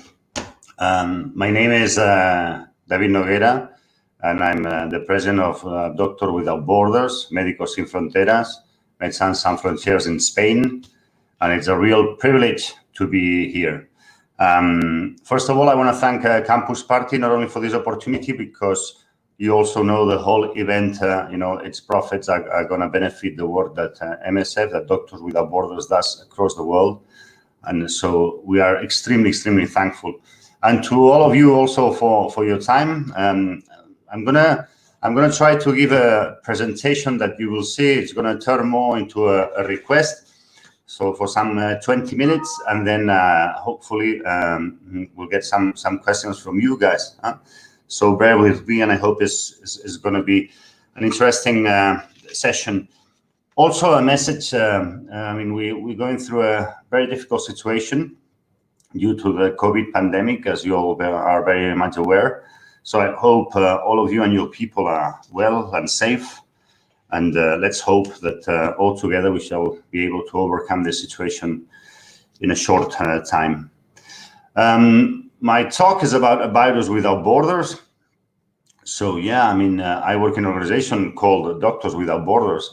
I guess you are quite familiar with this organization. It's quite well known. But basically, as a medical and humanitarian organization, we work in emergencies, basically in acute situations linked to conflict, natural disasters, outbreaks, or nutritional crisis. In the places where people are in the most vulnerable situation. And we are, as I said, an emergency organization. We engage when the situation is worse or most critical. And then whenever it's kind of back to normal, we retrieve our resources to deploy them elsewhere. And talking about Without Borders, I think we have to reflect also on the concept of globalization.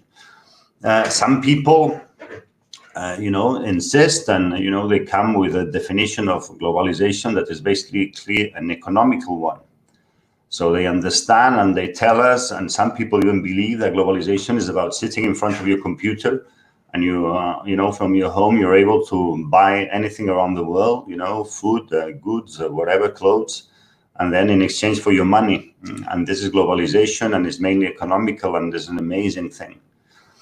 Well, fair enough. However, there's some elements, that somehow create what I call some kind of interference in this kind of matrix of an economical globalization only.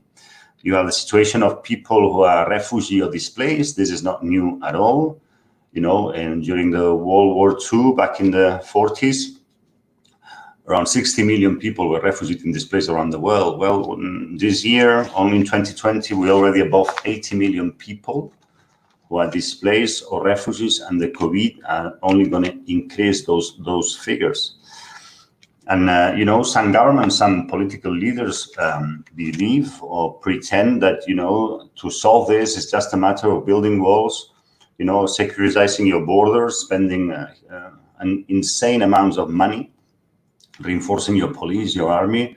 Is the same as you guys who are millennials, who are tech guys, who are gamers. When you spend too much time playing your computer at home, if you put a lock in your room, if people are complaining, or your family, your relatives, whatever, your partner is complaining about how much time you spend in computers or video games, whatever, then you put a lock in your door and that will solve the problem. Well, we all know it doesn't go that way. Then we have the issue of climate change. And then you see all these politicians that, go with this nationalistic agenda, how they struggle to explain how you can, put borders to weather. And this is a massive challenge. Some 30, 40 years ago, there were some pioneers, people, Greenpeace, these kind of organizations who were already alerting us about this. Now the situation has evolved, and we all know that we all have an individual and collective role to play against this systemic threat. Now, even if you have your waste and you dump it in the wrong container, so you put all your papers in the in the wrong container, you will feel guilty about that. So they created environmental awareness. So we all understand that when it comes to global situations, we all have an individual and collective responsibility. It does not only apply, as I said, to NGOs, organizations like Greenpeace. And we as citizens, we have to put pressure on governments to find solutions for our own territory, but also for the global situation. And on this, we have a virus. We have a virus that is today impacting more than 200 countries, as you know, with millions of people affected. It's going to impact the whole globe, and we're going to see levels of mortality and suffering with no precedents. So all these issues clearly challenge this idea, on one hand, that the globalization is only economic, is only asymmetric, and is only on your own benefit.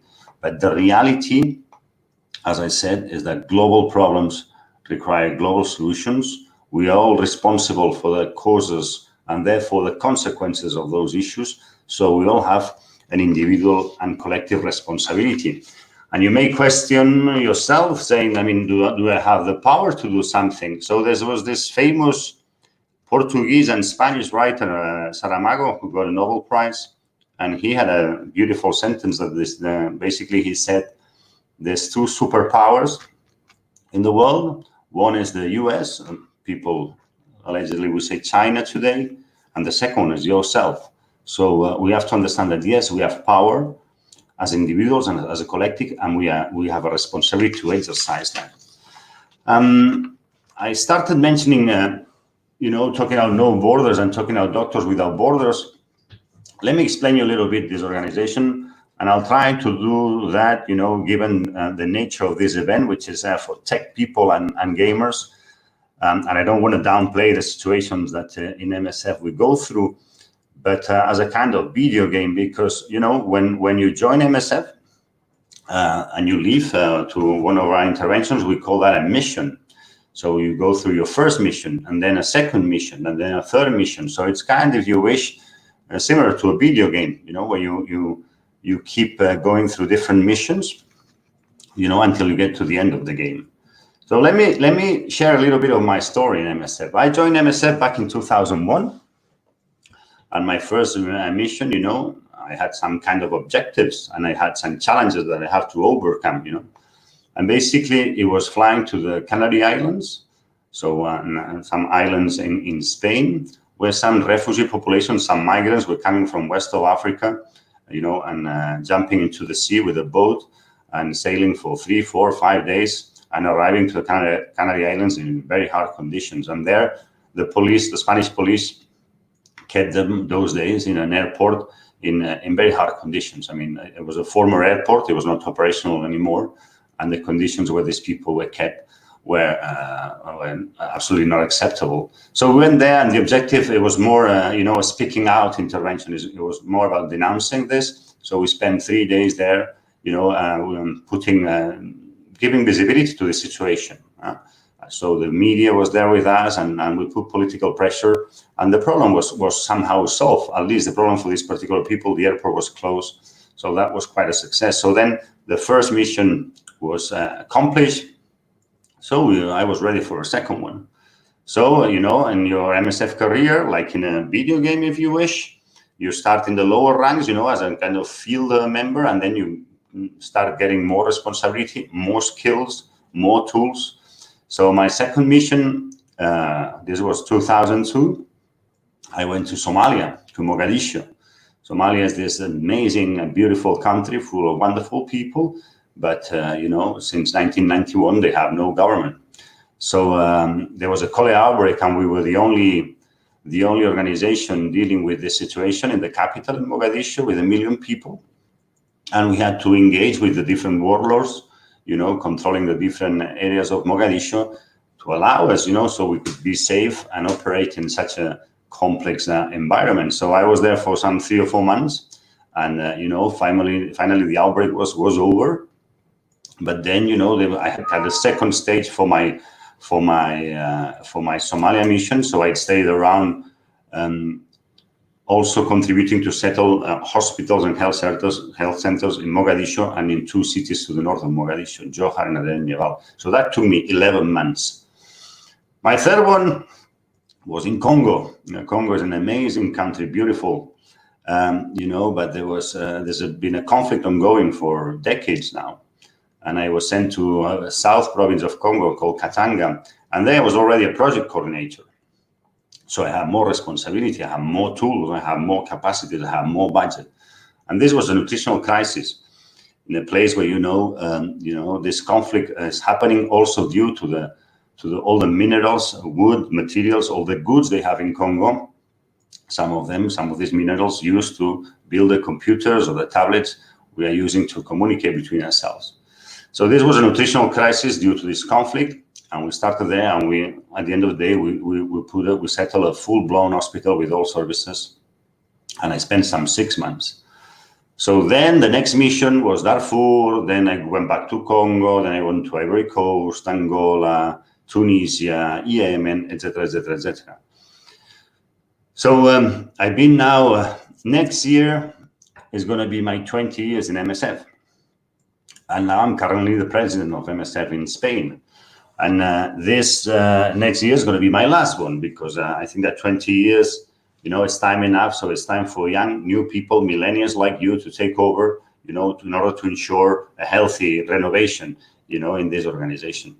So somehow now, 20 years in this game, I'm faced with the most difficult mission of my entire career.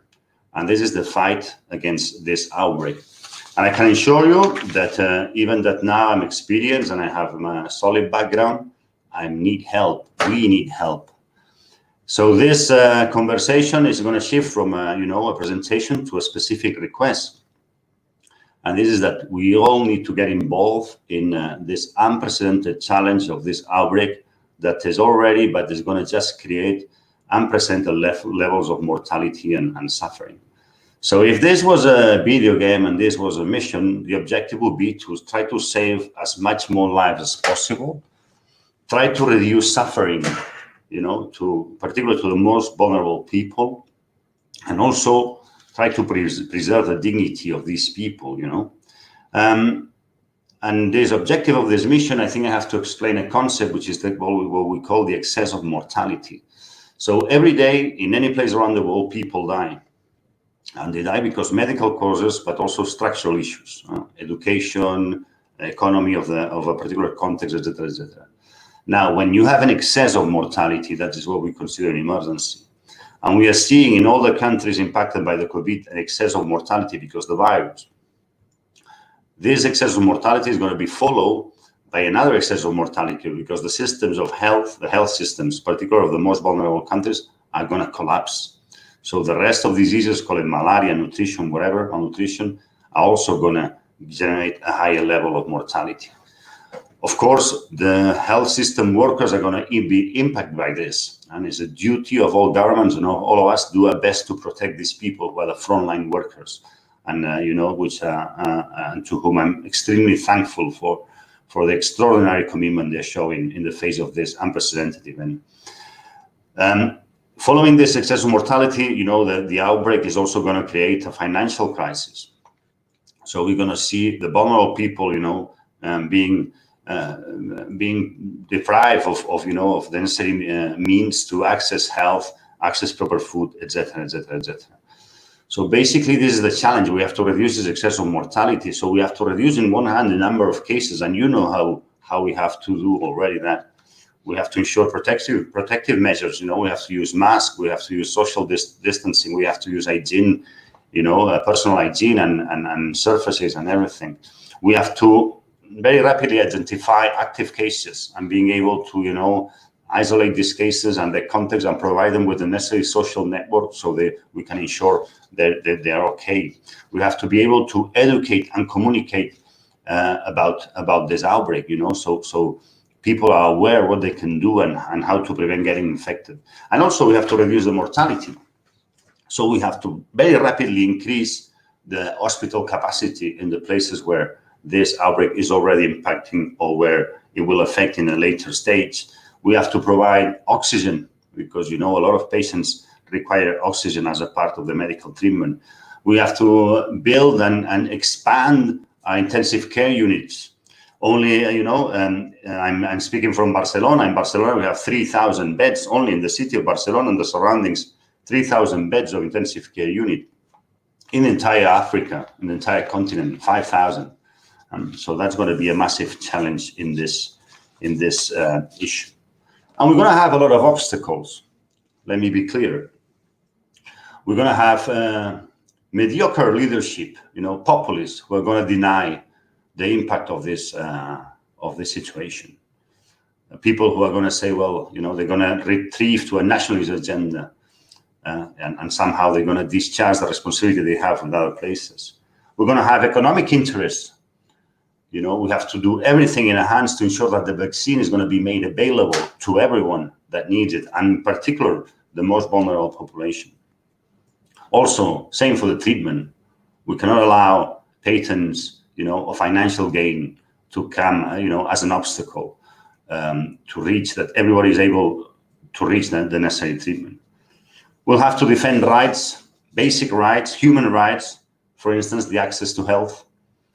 And we also going to confront fake news, misinformation, people sharing rumors about complots, about, and then, of course, we'll have to tackle the virus, the direct impact of the virus, as I said, reducing the cases and reducing the workload of number of mortality also. How to do that? How to play this game? I mean, I'm not going to tell you how to do it, because I think I'm speaking to the most prepared generation ever. You are absolutely equipped with technology, with knowledge, and with the ambition to change this.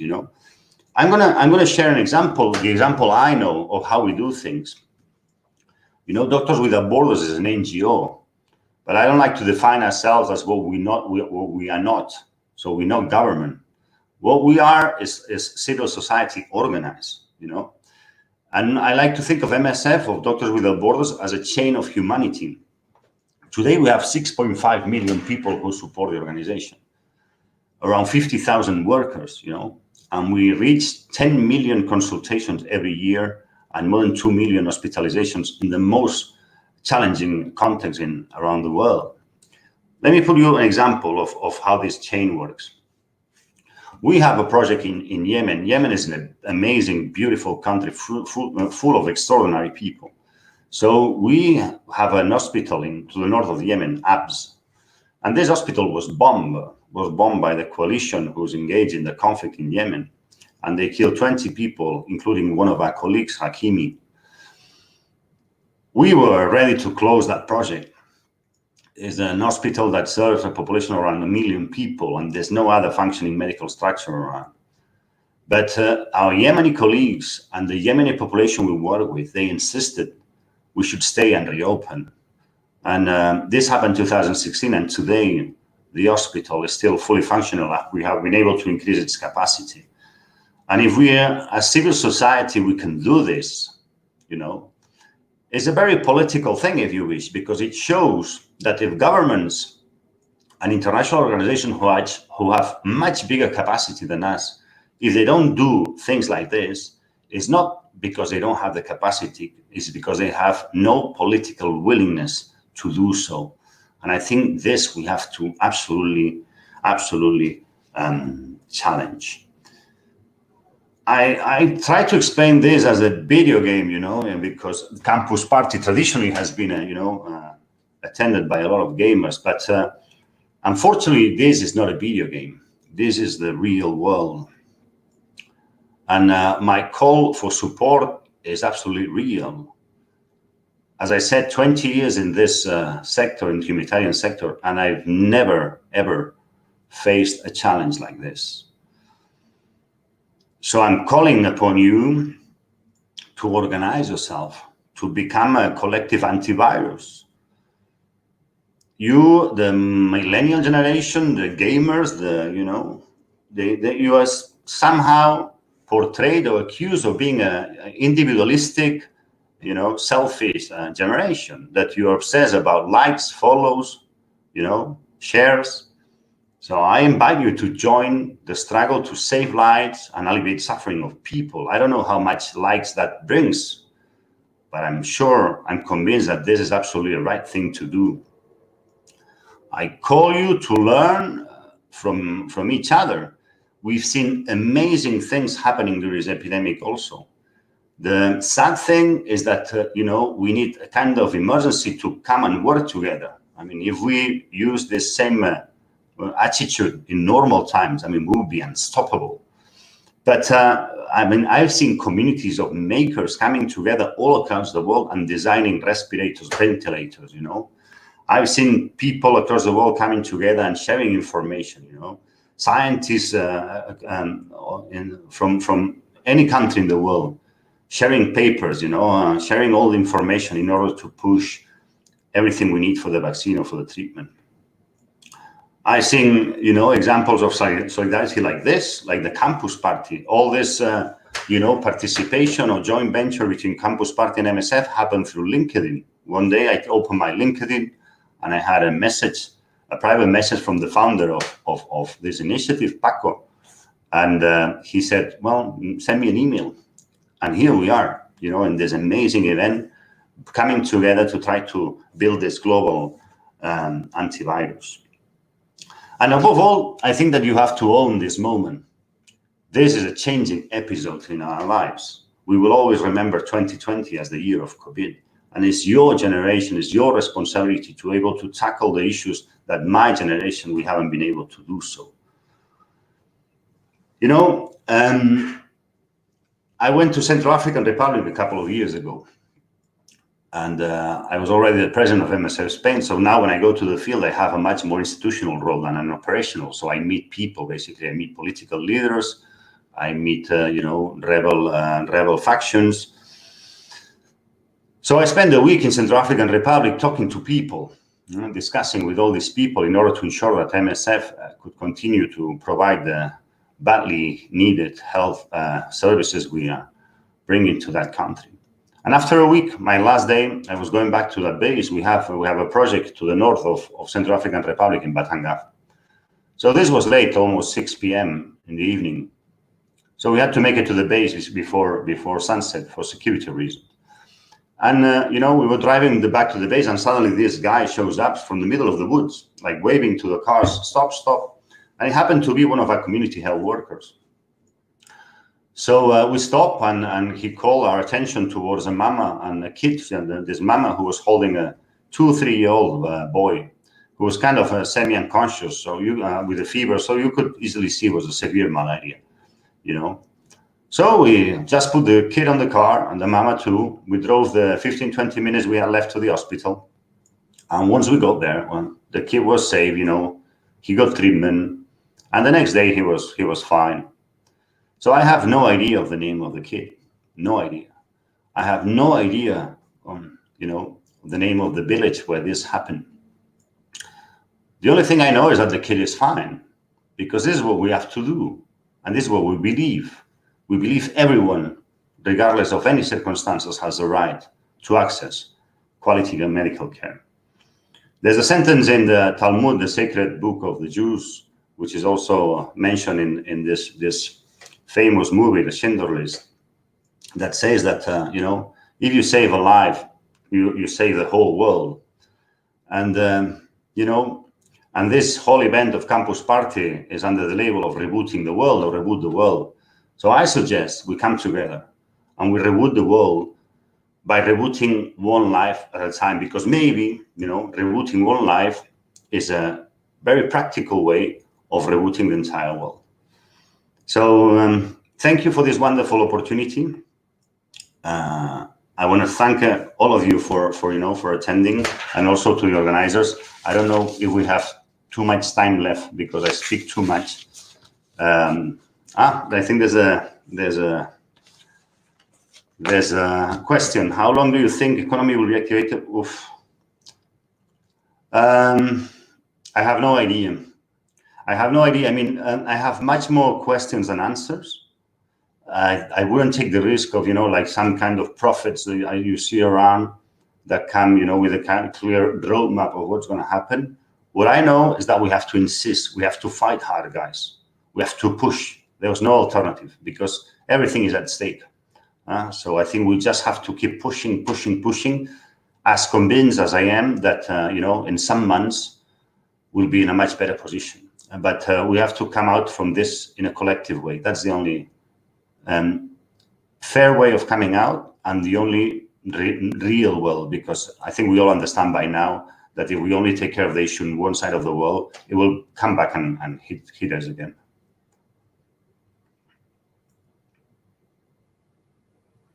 I don't know if there's any questions. I believe not. So if that's the case, we have no more time left. I've been said we have no more time left. So thank you again. It's been a great privilege.